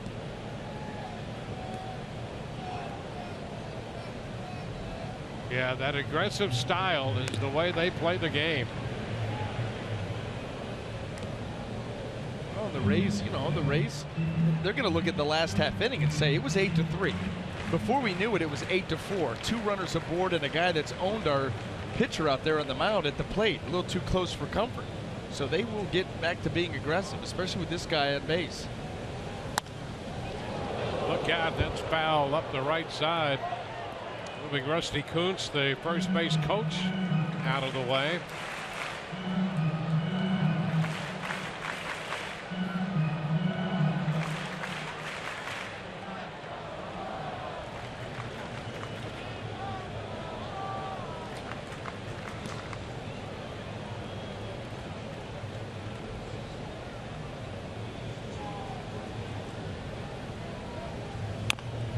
The little tapper.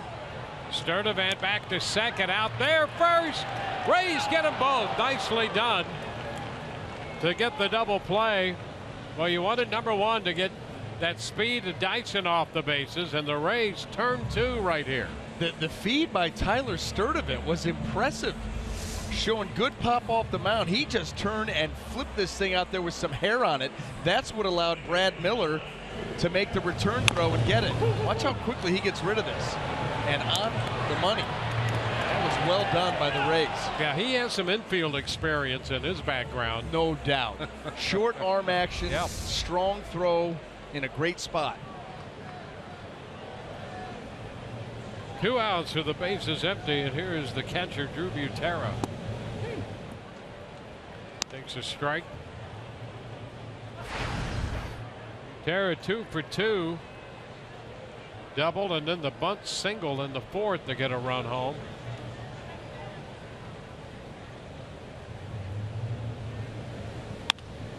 Soft liner into left, and Butera is 3 for 3. Their 8 and 9 hitters tonight combined are 5 out of 6. 14 hits on the night for Kansas City.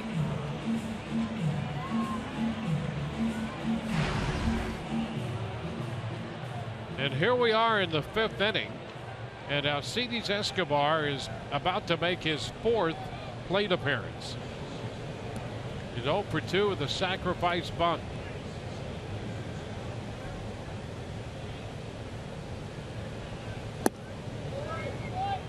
That's a strike.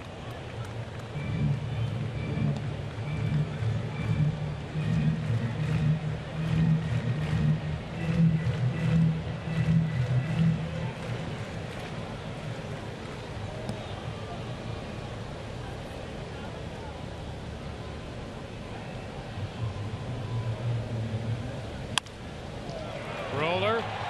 Motter will play this one to first to retire Escobar. We're through 5 in an 8-4 Kansas City lead.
Eight to 4 ball game here. It was Lorenzo Cain's 8th home run of the year with a man on in the first that opened the scoring. Rays struck quickly in the second. A 3-run Corey Dickerson shot, and that gave the Rays a 3-2 lead.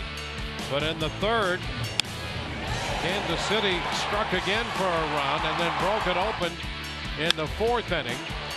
Lorenzo Cain with a base hit dropped into center field, chased home 2. Before the inning was over, they had scored 5, sending 9 men to the plate in the inning. Drew Smiley working 4 innings, charged with 8 runs, 12 hits. And Dylan G, 5 innings, a 9-hit, 4-run baseball. Boy, a lot of hard work in those 2 lines. Nothing coming easy tonight for the pitchers. And we start the 6th inning with Mikey Montook taking a strike from Chris Young, making his 9th appearance of the year. All right-hander, not exactly overpowering. No, but what he does is he uses that height. He works downhill. He also elevates. And 2, G threw 101 pitches, 70 for strikes.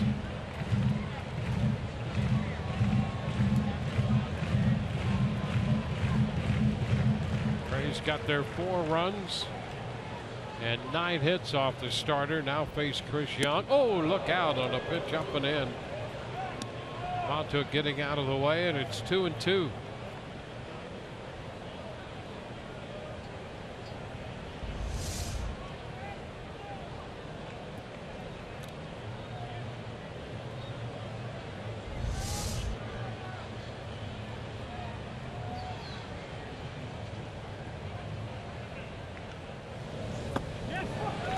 Montook is out on strikes for the 2nd time tonight. 8 strikeouts for Kansas City pitching. Young had been on the disabled list with a strain in his right forearm.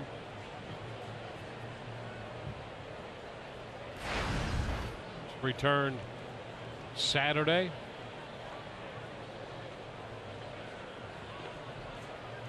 Up a win and a relief Sunday. Kurt Casale takes a strike.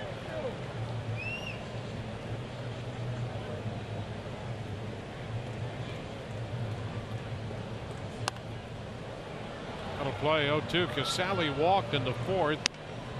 Officially 0 for 1.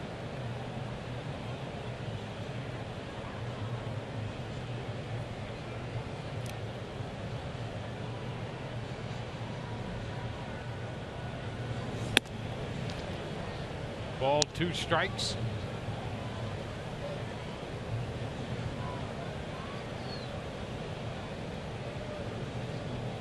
He threw the ball well last year for the Royals, getting some starts out of the bullpen. 11-6, 34 games, 18 of them starts. The ERA was just a hair over 3 at 3.06.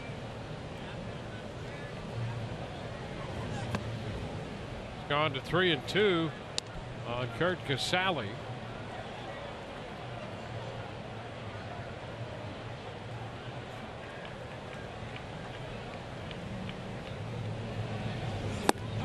And he walks him. Rays have drawn 2 walks, both issued to Kurt Casale. Now that one stings for Chris Young because he was up 0-2 and then goes out and loses them. The Rays have a chance here to at least get Young out of the stretch and see what happens.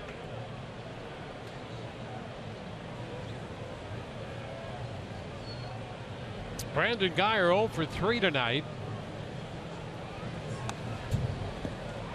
Elves it back for a strike. Guyer 0 for 5 in last night's game. Well, it's been Chris Young off to a slow start, and it's been the walk and the home run that has hurt him.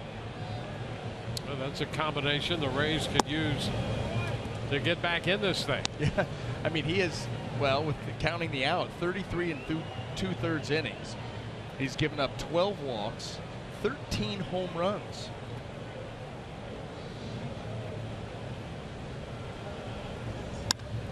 Guyer lifts it into right. Orlando makes the catch. That's the second out of the inning. And we'll get Brad Miller to the plate.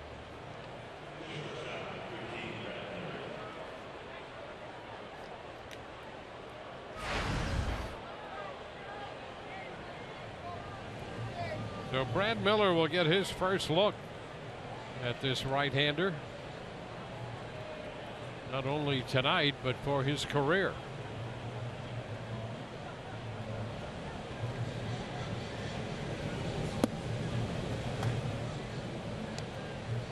Low, 1 ball, no strikes.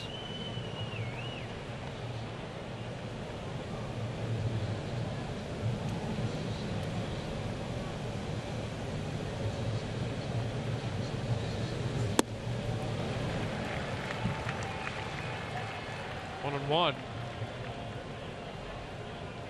Double and a triple tonight for Miller.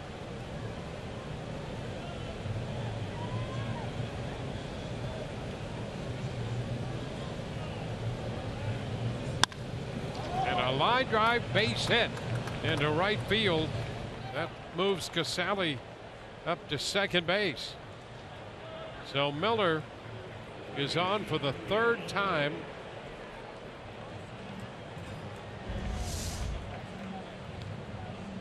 Well, there you go.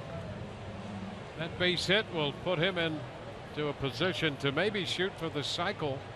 Remember the last time he was in that situation, he was lifted for a pinch hitter. Yeah, it was Taylor Motter who hit the home run for him. Can't do that tonight because he's already out there. And so here's Evan Longoria with a couple men on. Well, the Rays had a threat in the 5th. Longoria pops it up. That's going to wind up out of play. A foul ball, strike 1. And again, the Rays one swing away from being within a run. And a guy who has been prone to giving up the long ball here this season. Mentioned that before. That home run rate, 13 home runs, and at this point 34 innings. And Evan is 3 for 7 with a home run against Chris Young. He fouls that one back. Yeah. Don't give me that look. I know what you're thinking. Yeah, I know. I know what you're thinking. Yeah. Wow. He got away with a couple here. And, you know, for Chris Young, it's been mainly the fastball and the slider is what he goes with against right-handers, even left-handers, really. It's low. 1 ball, 2 strikes. It's fastball down, fastball up, slider down and away to the righties. That is the mode of attack.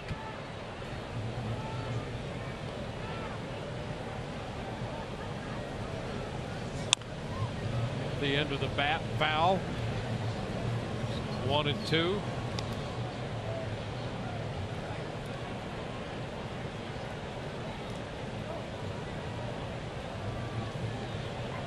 Ray saw Dylan G for 5. Now looking at the 6'10" Chris Young with Casale on second, Miller at first. 2 outs and a ball, 2 strike count on Evan Longoria. Into the dirt. Terra keeping that ball in front of him and up the third base side. The count evens at 2-2.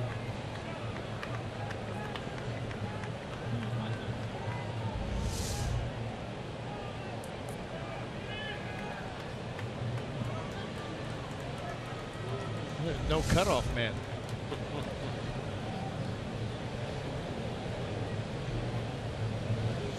2-2, cut and a miss. Longoria strikes out, leaving 2. Bottom of the 6th coming up, 8-4.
Race Baseball on Fox Sports Sun is brought to you by Dodge.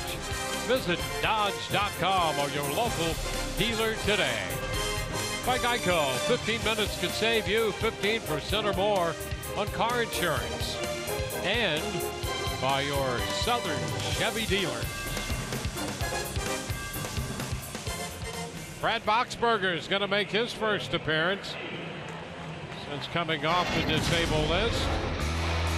And that big season he had last year, leading the league with 41 saves. He saved more than half the games for the Rays, 41 of them. That fastball changeup and deadly combination. Good to have Brad back helping out at the back end of this bullpen, and Kevin Cash finding a spot for him here to get some work in. Faces Merrifield. Here in the bottom of the 6th inning. That first pitch is a strike. Whit Merrifield with a single and a double and 2 runs scored. Fastball in 0-2.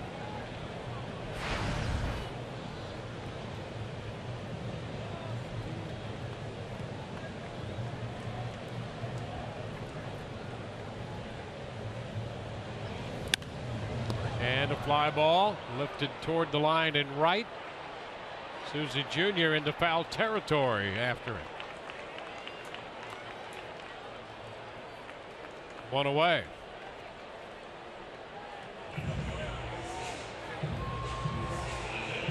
Lorenzo Cain.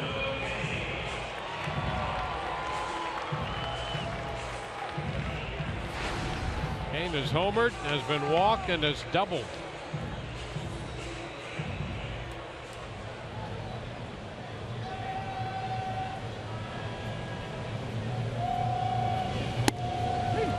That's a strike. Now Boxberger just off the DL with the idea of working his way back into the closer's role. This one by the mound, and Motter is there. Second baseman takes care of it. Now the ground ball out, 2 up, 2 down.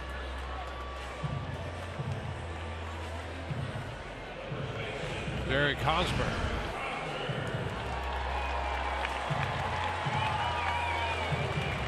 An 8-4 ball game.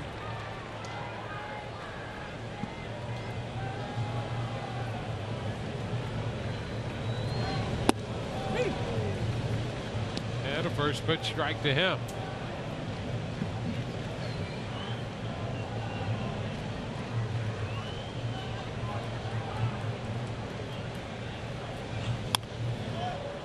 Swinging one more time, fouling it back, 0-2. Went right into the screen.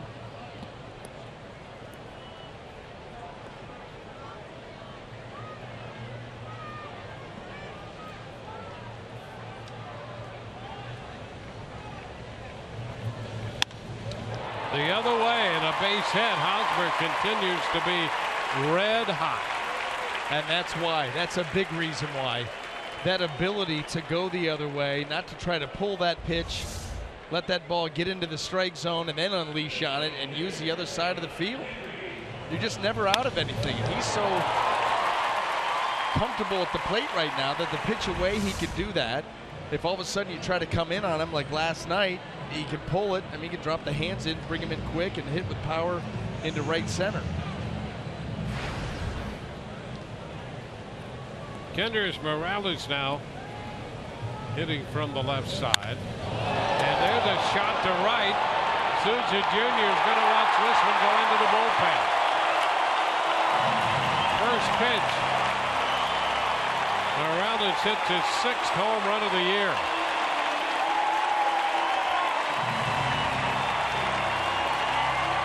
It's 10-4.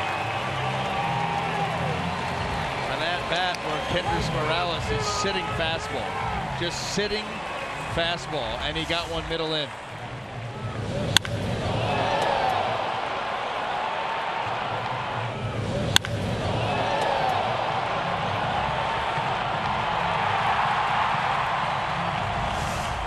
Well, that's his 4th home run from the left side, his 6th overall.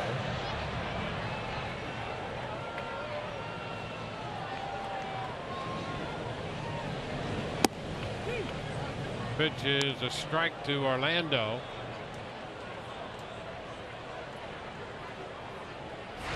.105.4 off the bat.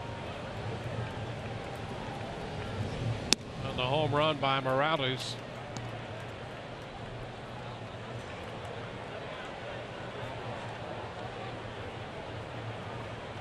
One to count on Orlando.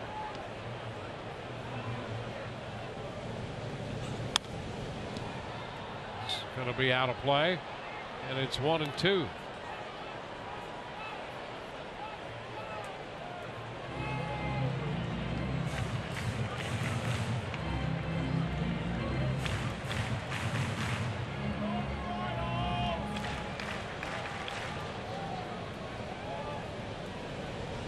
Oh, that pitch coming in on Orlando and hits him. A 1-2 pitch, and Orlando is hit by that delivery. Just running up and in, and that hit him right on the top of that left hand.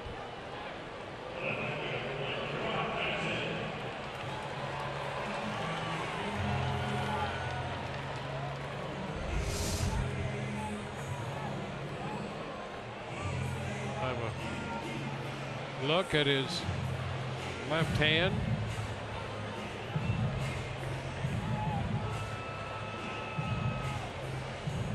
He had been a hot hitter for this Kansas City club. Came in with a 13-game hitting streak.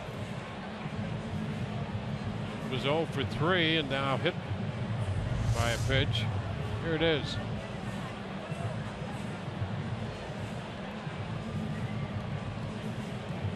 Outside of that wrist. Yeah.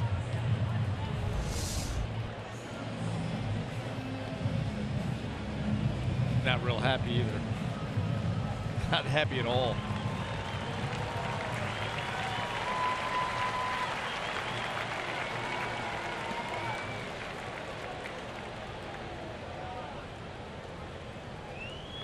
Well, there's Dyson.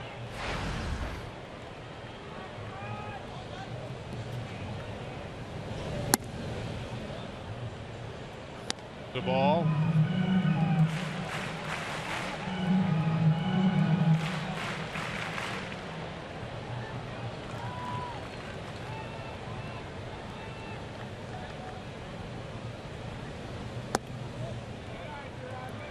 Down.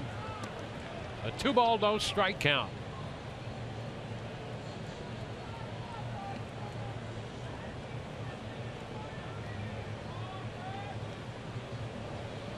Bruce Smiley started, worked 4.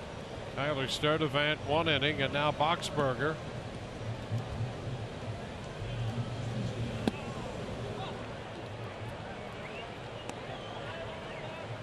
And that pitch. Left side. Yeah, he grabbed something. So on that third pitch to Dyson, Boxberger has injured himself. You could hear him. You could hear him yell on the delivery. Yep. You got to be kidding me.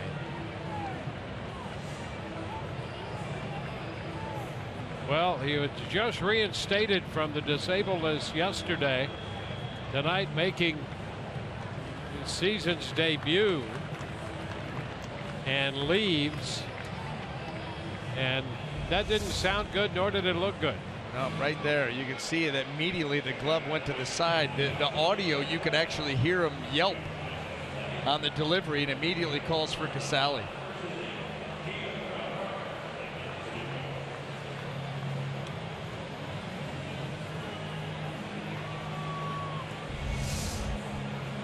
Now Dana Evelyn will now get the call.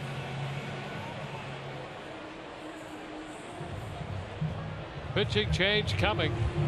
Orlando having that wrist checked out.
Dana Evelyn on the hill here for the Rays, inheriting a 3-0 count, and he misses on that one to walk Dyson.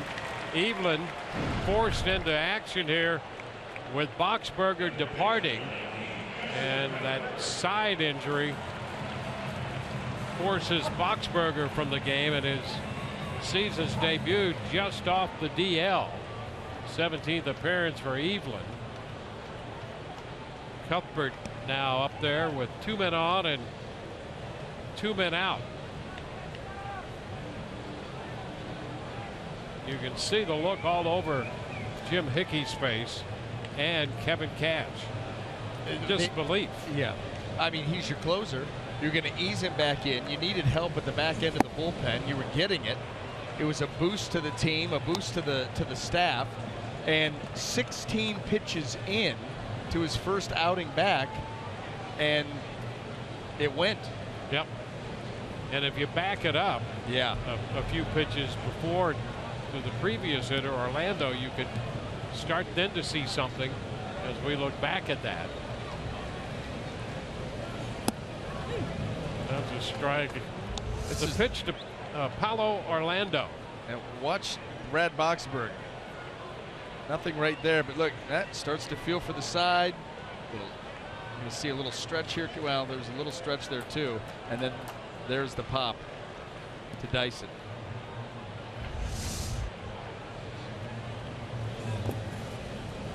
Pitch down and in to Cuthbert. It's 1-2, blocked by Casale.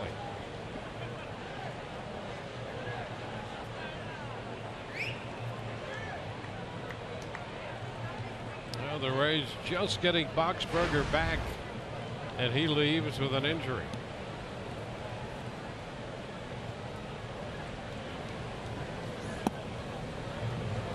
Now it's 2-2 to Cuthbert.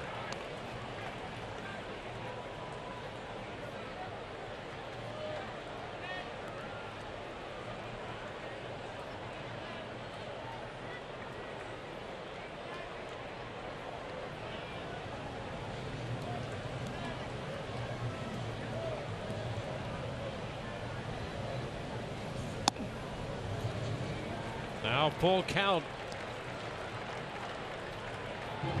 Kansas City with 2 on the home run by Morales in the 6th to make it 10-4.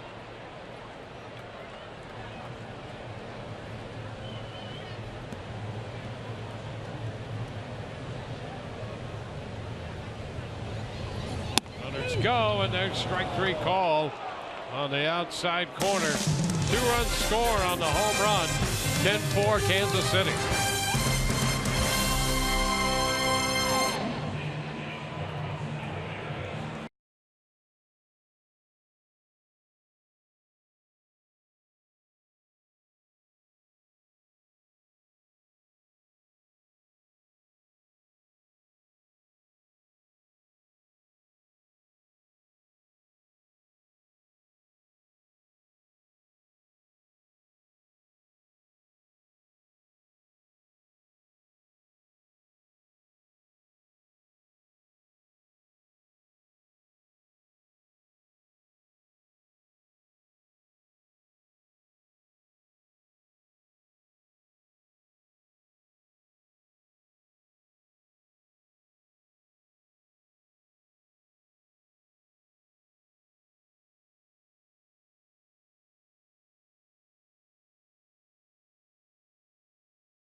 The Rays come in to hit in the 7th inning. Brad Boxberger making his first appearance of the season after 6 rehab outings following that mid-March surgery to repair a core muscle, leaves in the middle of his first appearance.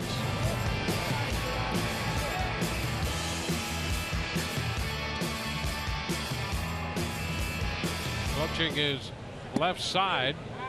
Now we go to the 7th, where he's still facing the tall right-hander Chris Young. 1 strike to count here on Motter. And it's fouled straight back. Going to be out of play. 0-2.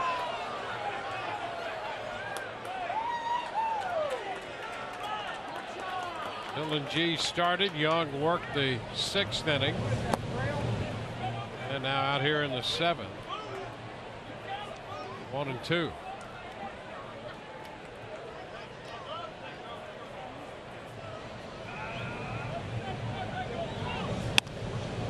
Fly ball, center field.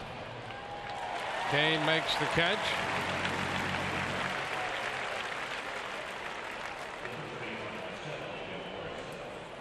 Now here's Logan Morrison.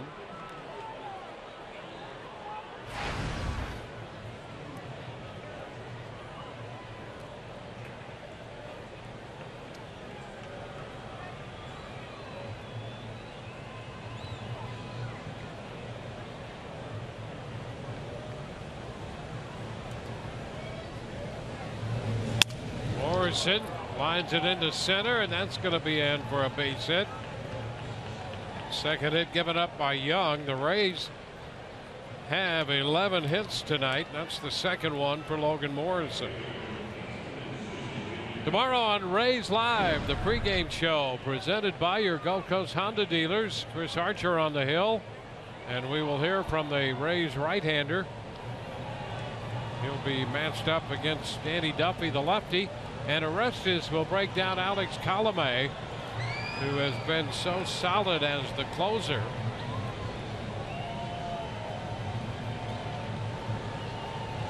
Steven Souza Jr. cut the miss for a strike. 3 hits tonight for Souza and a run scored.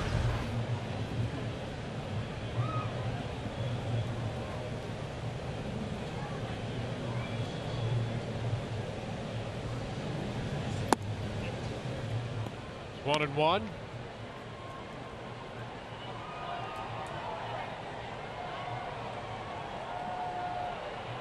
Rays got their 4 runs off Dylan G in 5 innings. Upstairs, it's 2-1. Just were not able up to this point to keep pace with the Royals. Royals jumped out 2-0 lead. Rays immediately took it back at 3-2. Royals sneak out ahead, and they've just continued to pile on.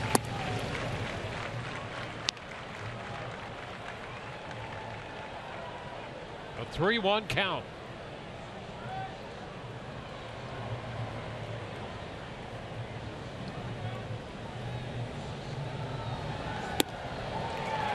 Swings through the pitch up. 3-2.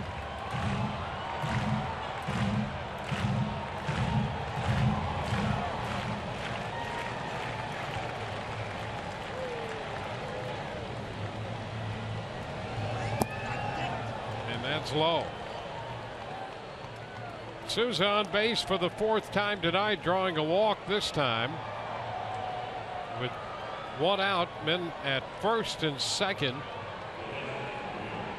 for Dickerson. Well, he's up there in the 2nd inning in this situation.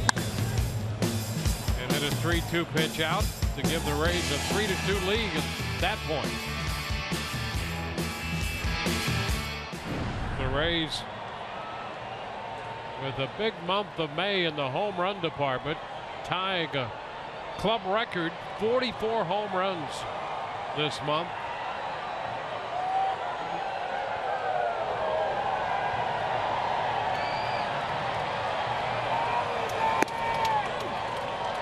That's a strike.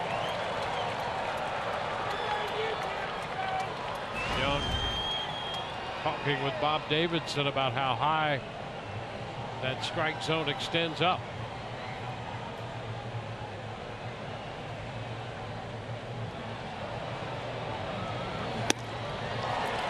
2. Bob Davidson told him, when we get there, I'll let you know. A quote verbatim.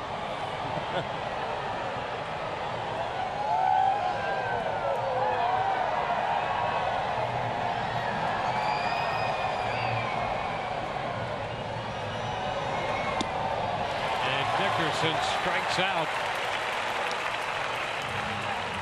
Now we know he likes the ball down and out over the plate where he can get his arms extended, and Chris Young actually did a tremendous job of attacking with elevated heaters, one after the other, and he picks up the strikeout.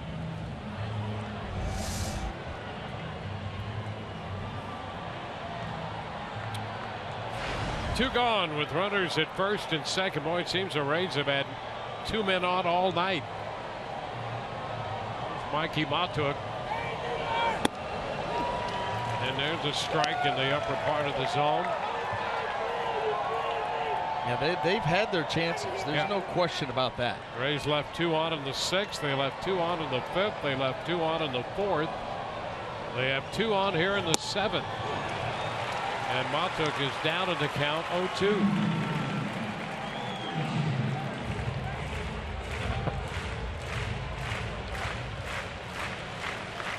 Frustrating night for the Rays.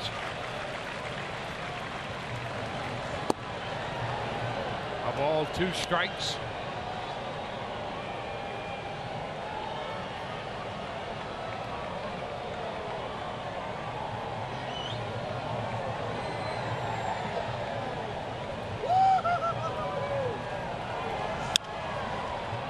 Hopper right side.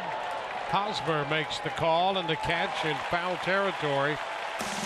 Rays 2 for 13 tonight with men in scoring position.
In more than one situation tonight, down 10-4 in the game, and their all-star closer from last year, Brad Boxberger, pitching for the first time in 2016, had to leave the game after just 16 pitches.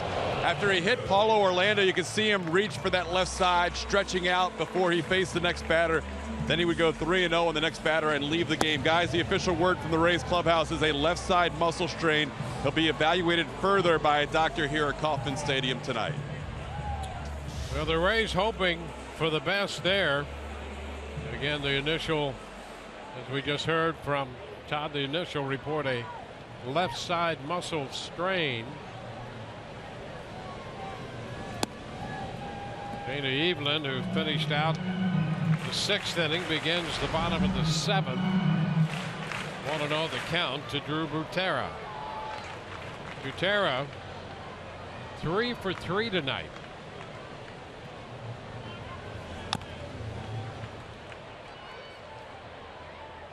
And 1.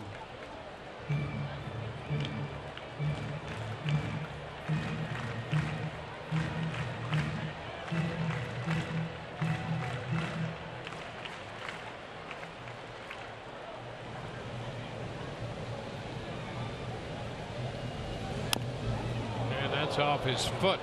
Down goes Butera.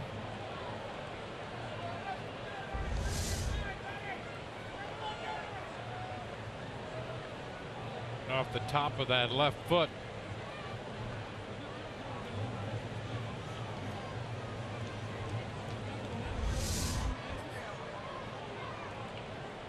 The Rays continue to experience a very tough time here at Kauffman Stadium. That has been more than the trend. Hey, there is a foul ball. Butera shooting it up the right side, just missing his 4th hit of the night. Rays haven't won a series over the Royals. Last time they won a series against Kansas City was in August of 2012, and they haven't won a series in Kansas City since July of 2009. And when you go back, they've lost 13 of their last 14 games here. And down tonight, look out, that one shot into the Rays dugout.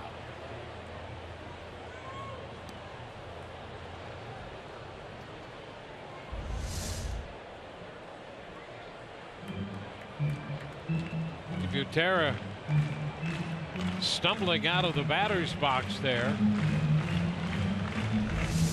And that came pretty close to Todd down there. Only his cat-like reflexes prevented further injury. This one's up the right side and foul.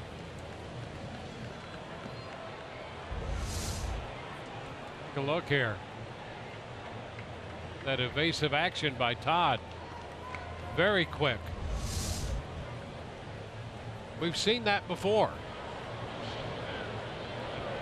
Yeah, when we're out walking the street late at night, we look into a place and we think we see Todd, and he dives under some table. Yeah.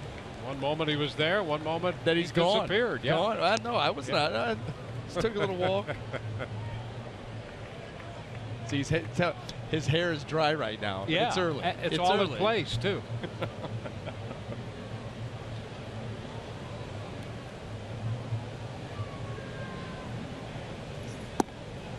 And there's ball 3. So Butera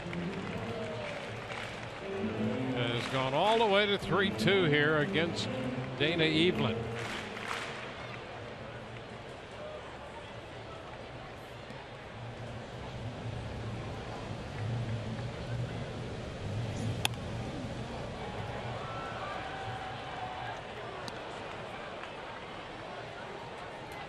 Butera doing the catching in the absence of Perez.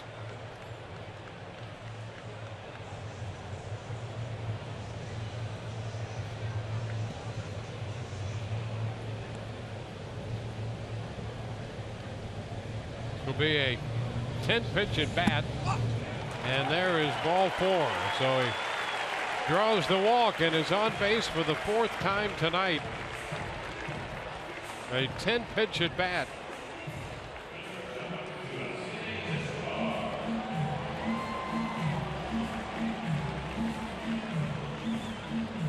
Well, this being Tuesday, tomorrow it naturally follows would be Wednesday, and it's another Web Wednesday. We'll be with you at 7:30 to begin our coverage for the wrap-up game of this series. Chris Archer will do the pitching for the Rays tomorrow. Escobar fouls it out of play. The radar guns had best be charged up and ready to go for tomorrow's matchup between Archer and you've got Duffy, Danny Duffy on the other side, left-hander with a high velo arm, a lot of fastballs. So we'll have some excitement in that department. And again, our coverage begins at 7:30 tomorrow. Base hit out of the reach of Miller. Butera advances to second. Escobar is on for the first time tonight. Here's the breakout tomorrow with Archer after his 4th win, making his 12th start, and Duffy through 3 starts, no record, but a .323 earned run average.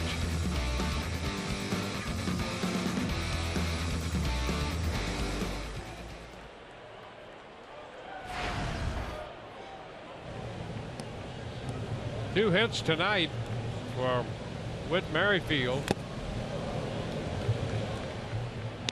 It came early. He singled and scored in the 1st. He doubled and scored in the 3rd. He scored that run in the 1st inning after stealing 2nd base, and then he didn't have to worry about stealing bases after that because Lorenzo Cain hit his 8th home run of the year. That made it 2-0. 0-2.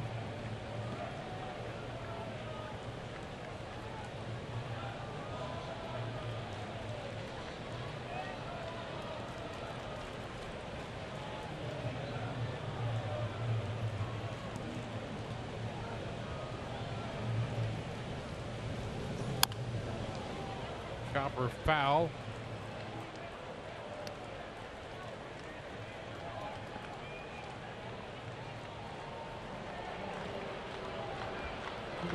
That wasn't difficult enough a chance for him to even consider moving for that one.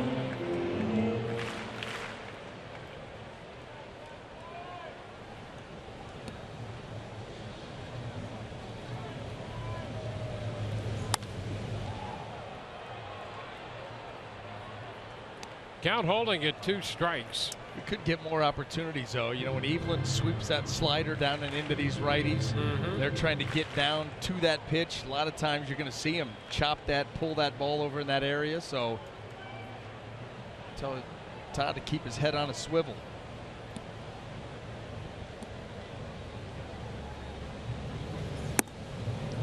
Stairs. It's a ball and 2 strikes.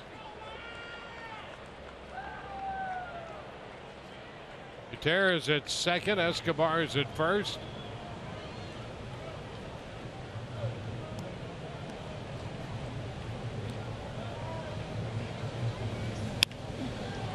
Fly ball into center. Montouk is there. So 1 gone. Merrifield retired, and Lorenzo Cain walks to the plate.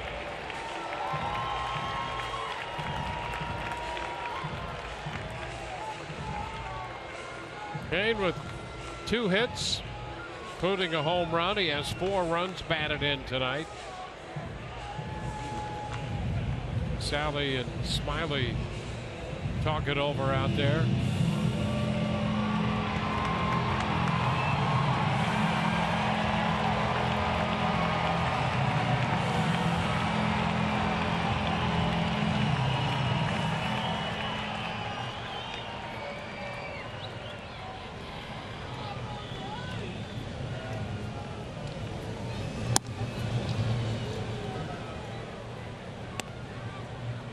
Down and in, a ball, no strikes.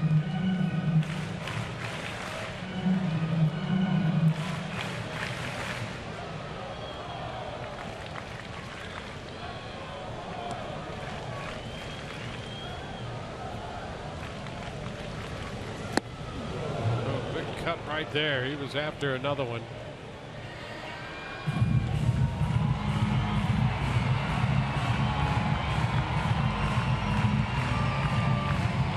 '17 hit attack tonight by Kansas City.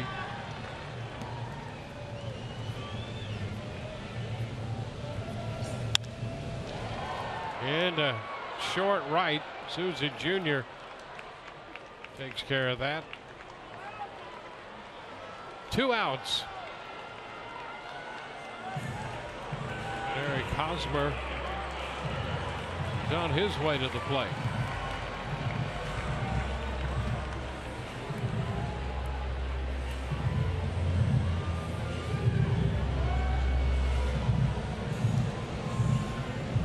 Hosmer 3 for 4 tonight.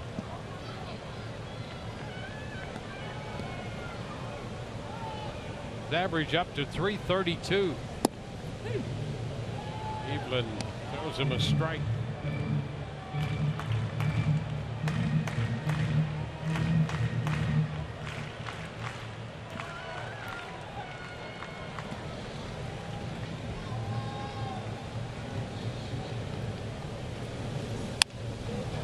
Down to third. Longoria's throw skips in. Scooped by Morrison. We're headed into the 8th, 10-4.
All right, thank you very much. We go to the 8th. Kurt Casale leads off against the tall right-hander, Chris Young. He's in relief of the starter, Dylan G.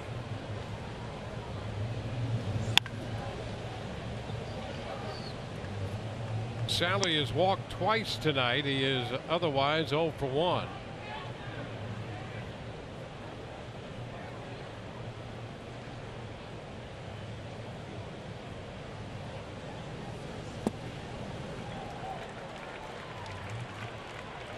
One-two count.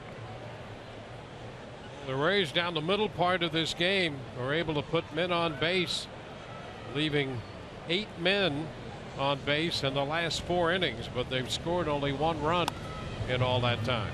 And that's what's frustrating. You continually leave 2 runners on base. I mean, you're averaging 2 in those 4 innings. You score just 1 run in a game where we said it early on. It may be one of those games, and you're going to have to score some runs.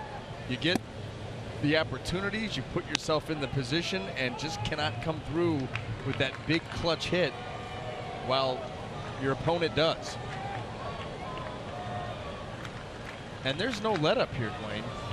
I mean, they're in the middle of this streak where they're playing every day on the road. It's not easy, but not a lot of time to figure things out. You got to come ready again tomorrow. They don't pull it out today. And you're playing a team that never gives up. There's no let up in this Kansas City club. Casale out on strikes, and now we go to the top of the order, Brandon Guyer. And when you watch them play, they've got that you don't want to say swagger, but you can tell they're feeling it right now. You know what I mean? The dugout is excitable. They're playing well at home. They're leading the division. They've come all the way back now to take a couple of game lead in the division, and they've got a little bit of bounce in their step. Yeah, they come off that big series over the White Sox. They're 17-7 at home. 1-1 to count to Geyer.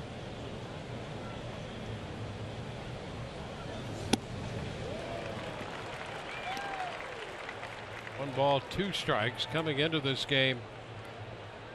28-22. Trying to win their 6th consecutive series.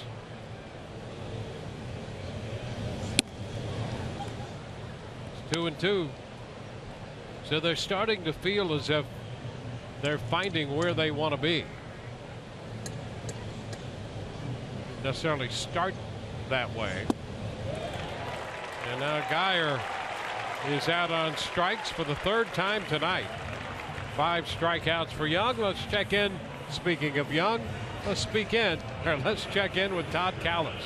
Dwayne, the All-Star game coming up in a month and a half in San Diego. Ned Yost will be the American League manager for the 2nd straight year. And you can vote for your favorite Rays for the All-Star game by going to RaysBaseball.com/vote. You can vote up to 5 times per game, so make sure you make your vote count. And they do so here in Kansas City. As you well know, last year, guys, on the first release of the balloting, the Royals had the entire starting lineup. This year, not quite the same, although Salvi Perez has the most votes. He only went over 1 million in the first results here in the AL All-Star balloting. And you have Locane and Eric Hosmer there. Everybody else, though, that's not leading for Kansas City is at least in 2nd place. So they're still not doing a bad job here. Yeah, just what we thought might happen. Brad Miller with a 1-1 count. Miller with a double, strikeout, then a triple, and then a single. So he's a home run away from the cycle. 2-1 to count.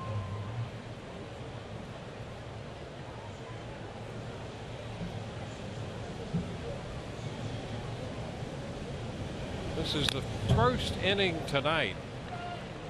But the first 2 Rays hitters have been retired.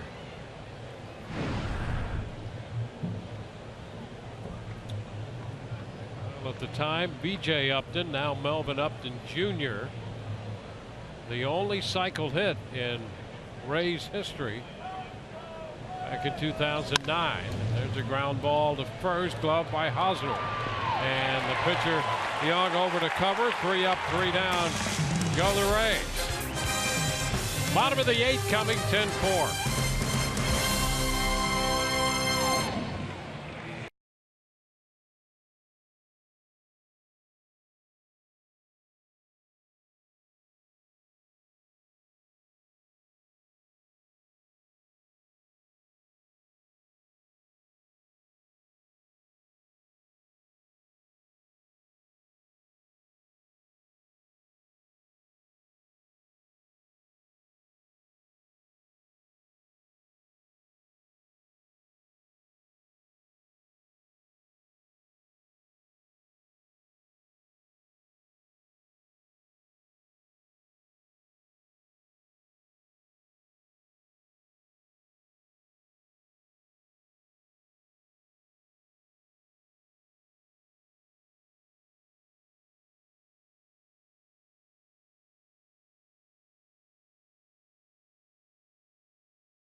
in Kansas City. Second game of this 3-game series. The Kansas City Royals have 17 hits. They lead the Rays 10-4. Kansas City 7 of 14 with men in scoring position tonight. And the Rays have gone 2 for 13 with men in scoring position. Well, what did we talk about? The Rays have given themselves 13 at-bats. The Kansas City Royals 14 at-bats, 7 hits versus 2 hits. That's the difference in the game.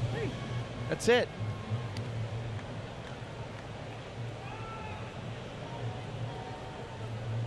Kendrys Morales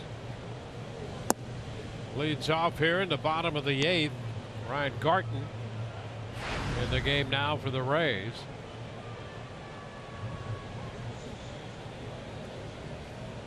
Is pitcher number 5 for Kevin Cash.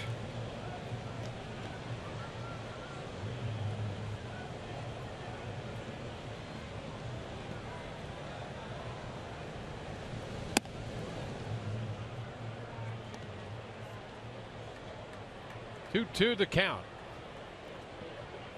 Garten worked 2/3 of an inning last night. Fly ball into left, charged by Geyer, and he makes the catch.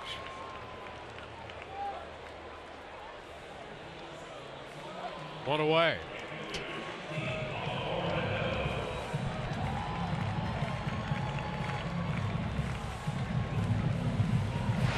Well, here's Orlando. He was hit on the left wrist by a pitch in the 6th. 0 for 3 tonight.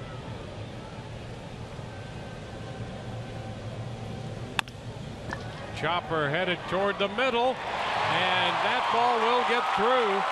Miller and Motter had a tough time there, staying out of each other's way.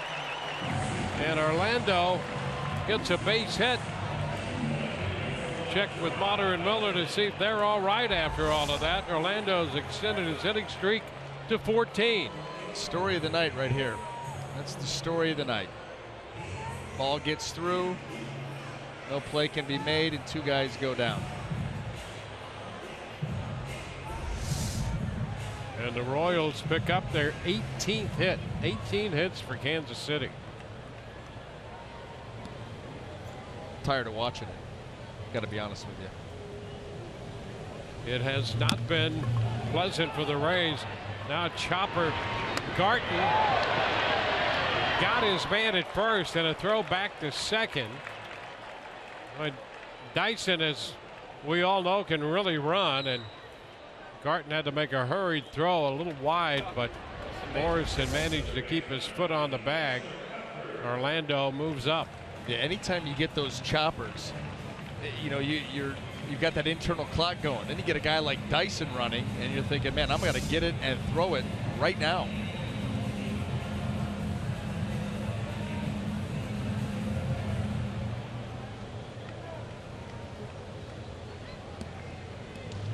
Kessler, Cuthbert.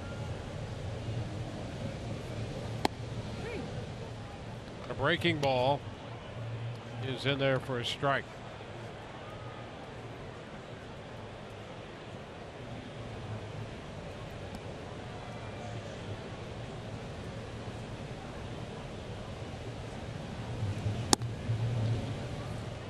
One and one now.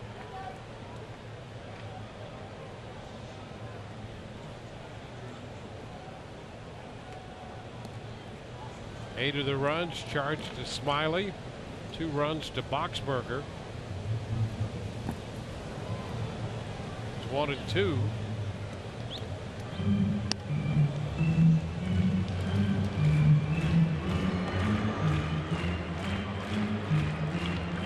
The left-hander, Alexander, loosening in the bullpen. They've had G for 5 and Young for 3.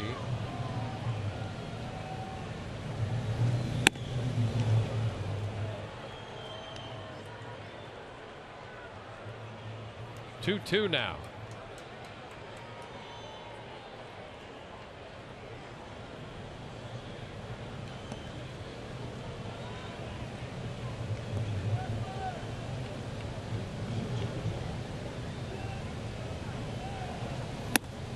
And he goes up and strikes him out with a fastball.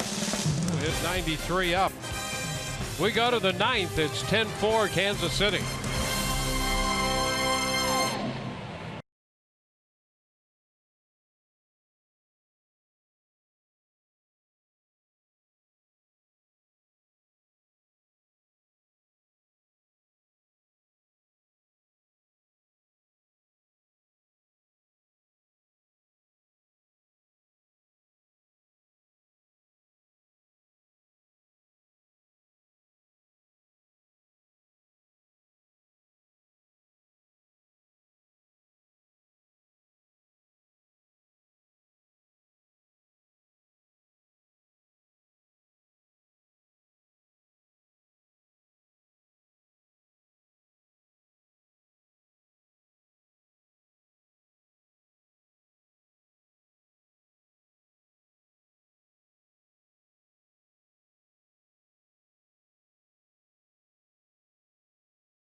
Rays baseball on Fox Sports Sun, brought to you by Dodge. Visit Dodge.com or your local dealer today. Nissan. Choose Nissan for great offers on our most exciting lineup ever. Shop ChooseNissan.com. And by your Gulf Coast Honda dealers. From Kansas City, the Rays are down 10-4 tonight. Scott Alexander will be pitcher number 3 for Ned Yost. Get 3 innings from Chris Young of 2-hit, no-run baseball.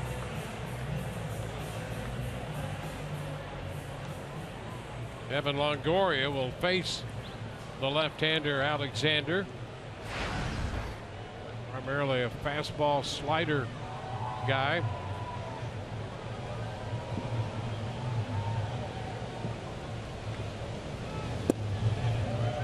Strike one. Short little arm action too. That ball had some late life at 91 miles an hour. You saw that he 10 innings pitched, just 1 walk and 10 strikeouts.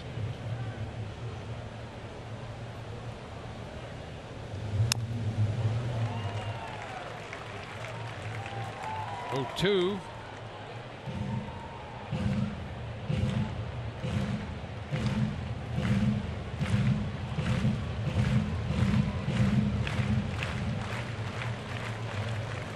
Evan with a couple hits, including an RBI single in the 5th.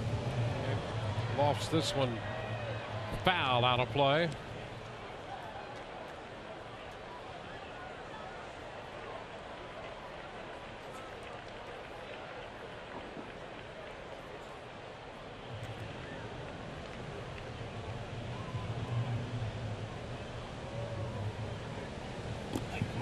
Down around his feet, and I think it hit him.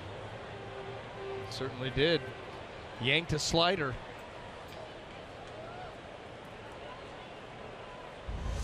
So Longoria heads to first, hit by the pitch. I don't know if that did hit him. It looked like he got both of those feet out of there, and that ball hit into the dirt. Interesting. I think they're going to, Ned Yost is going to ask for maybe some help here, because, and I think Evan right there sheepishly. Yeah, he's going to come back to the plate. Yeah. Bob Davidson said, take your base.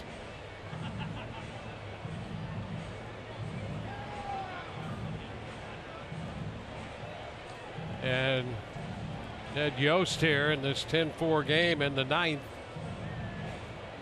will have the umpires reconsider this situation. Evans giving it away, by the way, going back to get his bat. He's not playing it cool at all. Watch the feet get out of the way.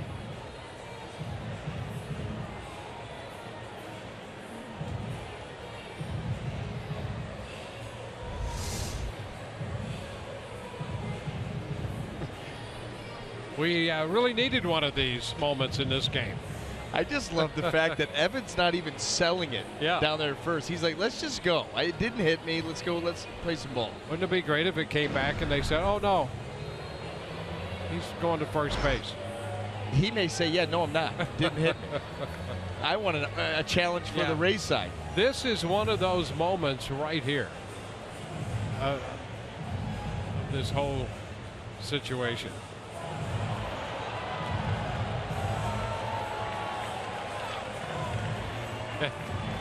Dale Scott first looked down to first base and told Rocco Baldelli, no, you need to go back to the plate. Oh, he's the coach.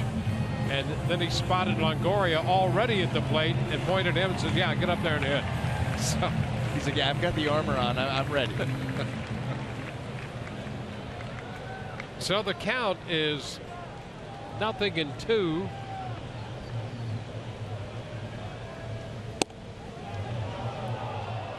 Ball, 2 strikes.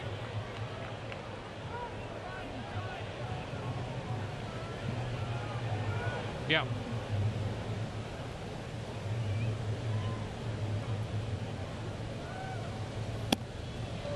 And the pitch is up.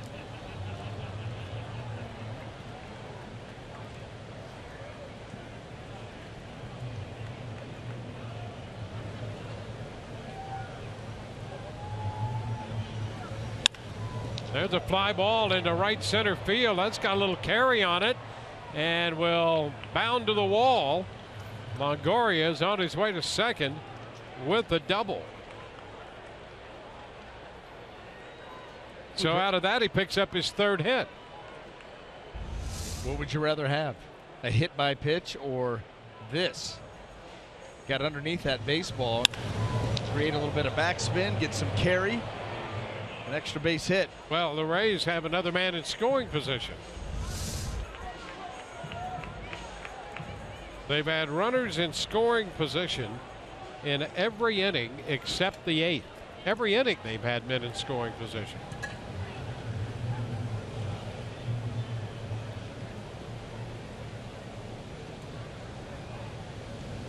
Now here's Taylor Motter. Pitches a ball. So the double for Evan is 15th of the year.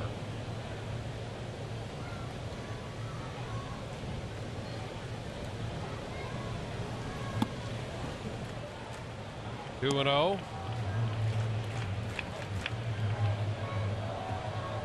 Rays with a dozen hits.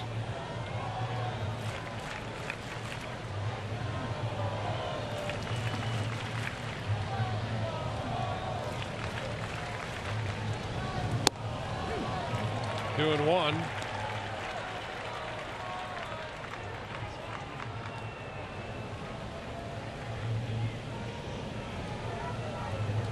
Alexander last worked Wednesday against Minnesota.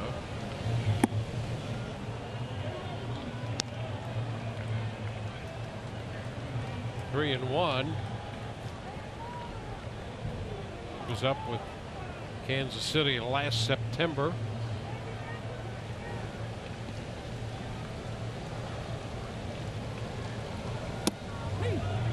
That's a strike, says Bob Davidson on the corner.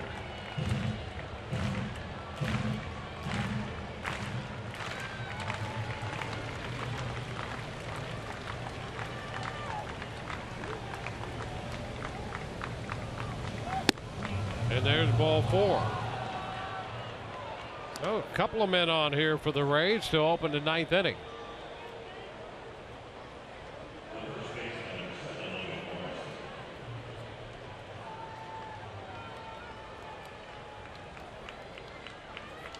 I think Ned Yost wants to fight. Oh, he always looks like that. Oh, okay.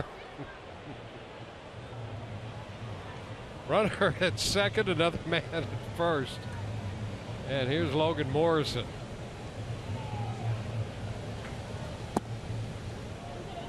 He takes a pitch down and away.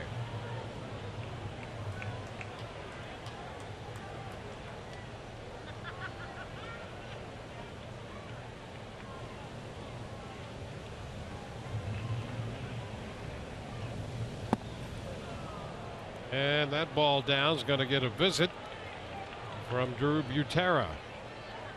Well, you've got a 6-run lead. You're in here in the 9th inning.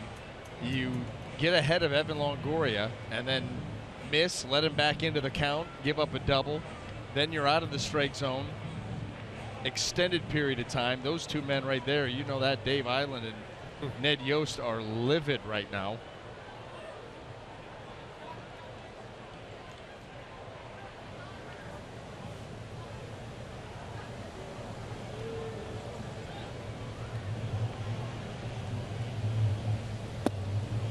And there is ball 3, 3-0. That phone's going to ring down in the bullpen at any moment. Steven Souza Jr. is on deck. He's been on base 4 times tonight.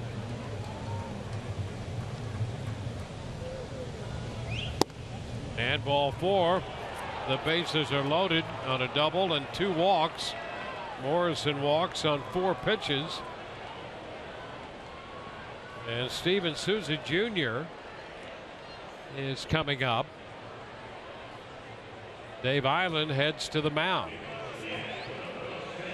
This is the life of a manager and a pitching coach.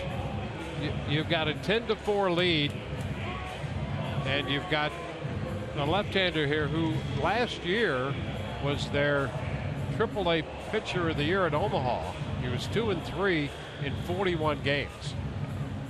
And they want to give him some work, see what he can do. And look at this. This is the last guy they want to see doing that. Wade Davis. And that's why an outing like this, and you can go down there and try to win that award again, starting tomorrow. Well, there's a strike after the visit from the pitching coach.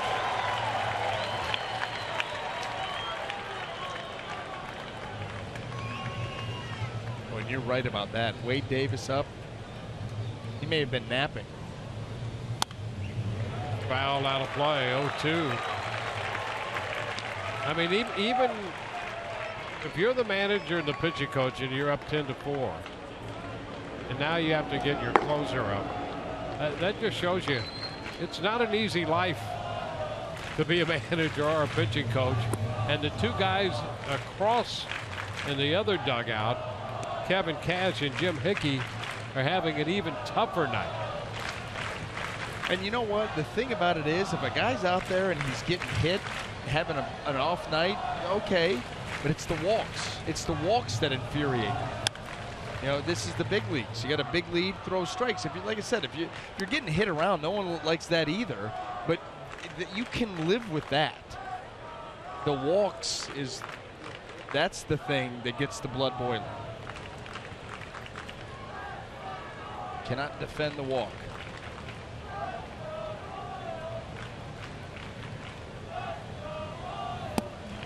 Upstairs, it's 2-2.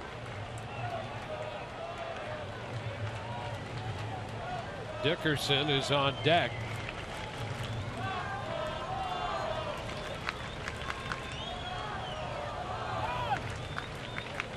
Time granted by Bob Davidson.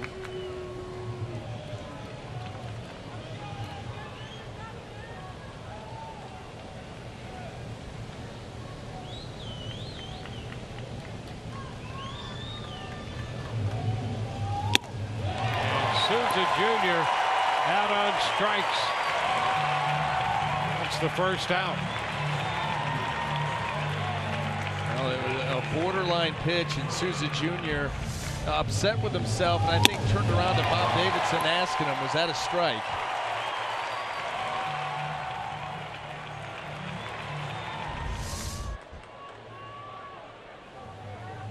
So 1 gone. You know what, by the look of Bob Davidson's reaction, he may have asked him, was that off the plate? And Bob said, yeah. Yeah. And kind of popped himself on the helmet.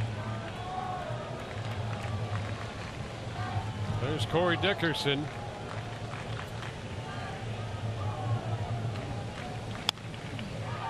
Pitch foul back. Well, the Rays are now 2 for 14 with men in scoring position. A frustrating night in many ways for the Rays.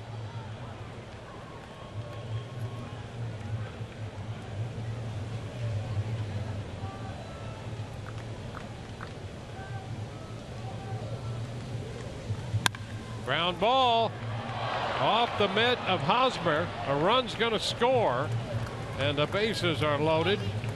4th run batted into the night for Dickerson. That makes it 10-5. Hey, you know, the Rays have managed to get the tying run to the on-deck circle in this ball game. How close you are.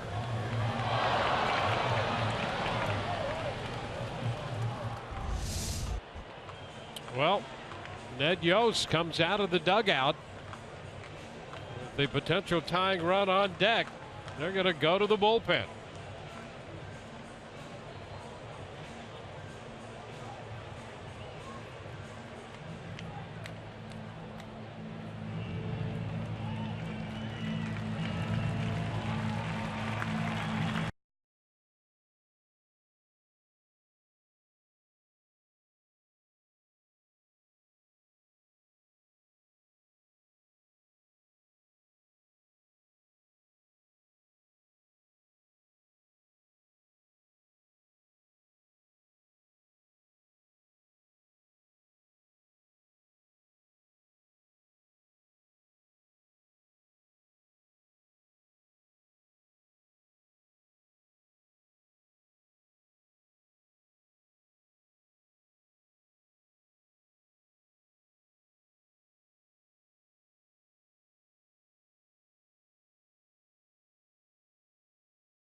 Will bring on Wade Davis, something that they certainly did not want to do in this game, but the Rays have put the potential tying run in the on-deck circle.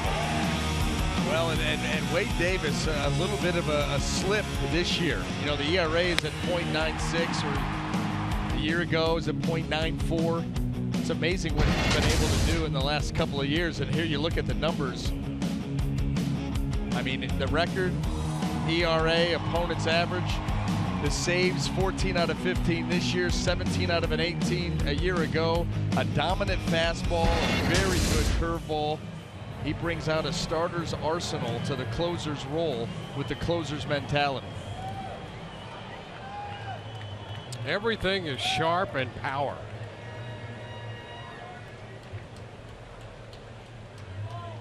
And Mikey Matuk will face Wade Davis. He is 0 for 4 tonight, Matuk, and 0 for his last 18. So maybe the reverse lock could be in here.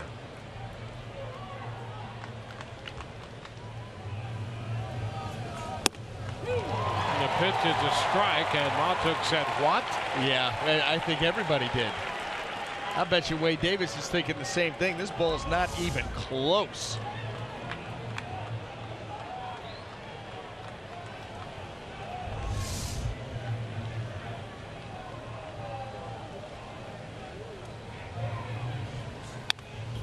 Foul back. 0-2.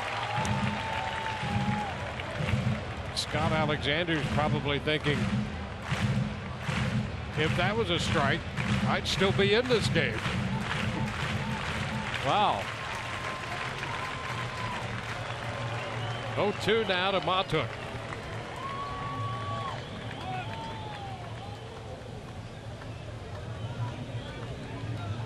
Matuk's reaction was priceless.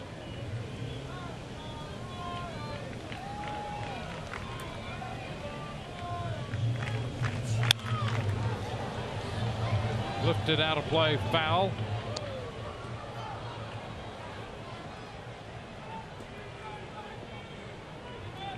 Yeah, last year, what a dominant season.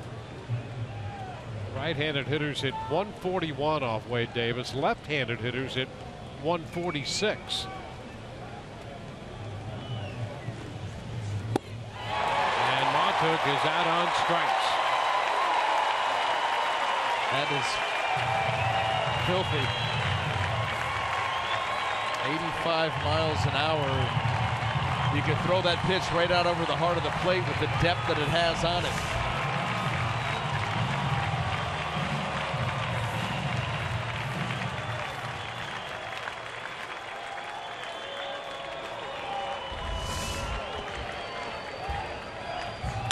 Now here's Casale lifting a high fly ball off a fastball.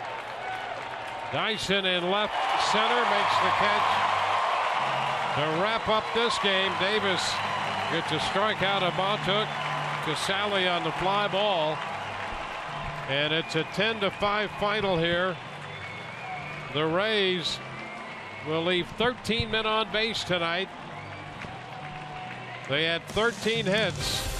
They were out hit 18-13, and they go 3 for 17 with men in scoring position. Same two teams tomorrow. We'll be with you at 7:30 on Fox Sports Sun for the wrap-up game of this series. Ron Anderson and the rest of our crew, Dwayne Stats, hope you've enjoyed the telecast. If not, the outcome. Rays Live, the postgame presented by Checkers, is next.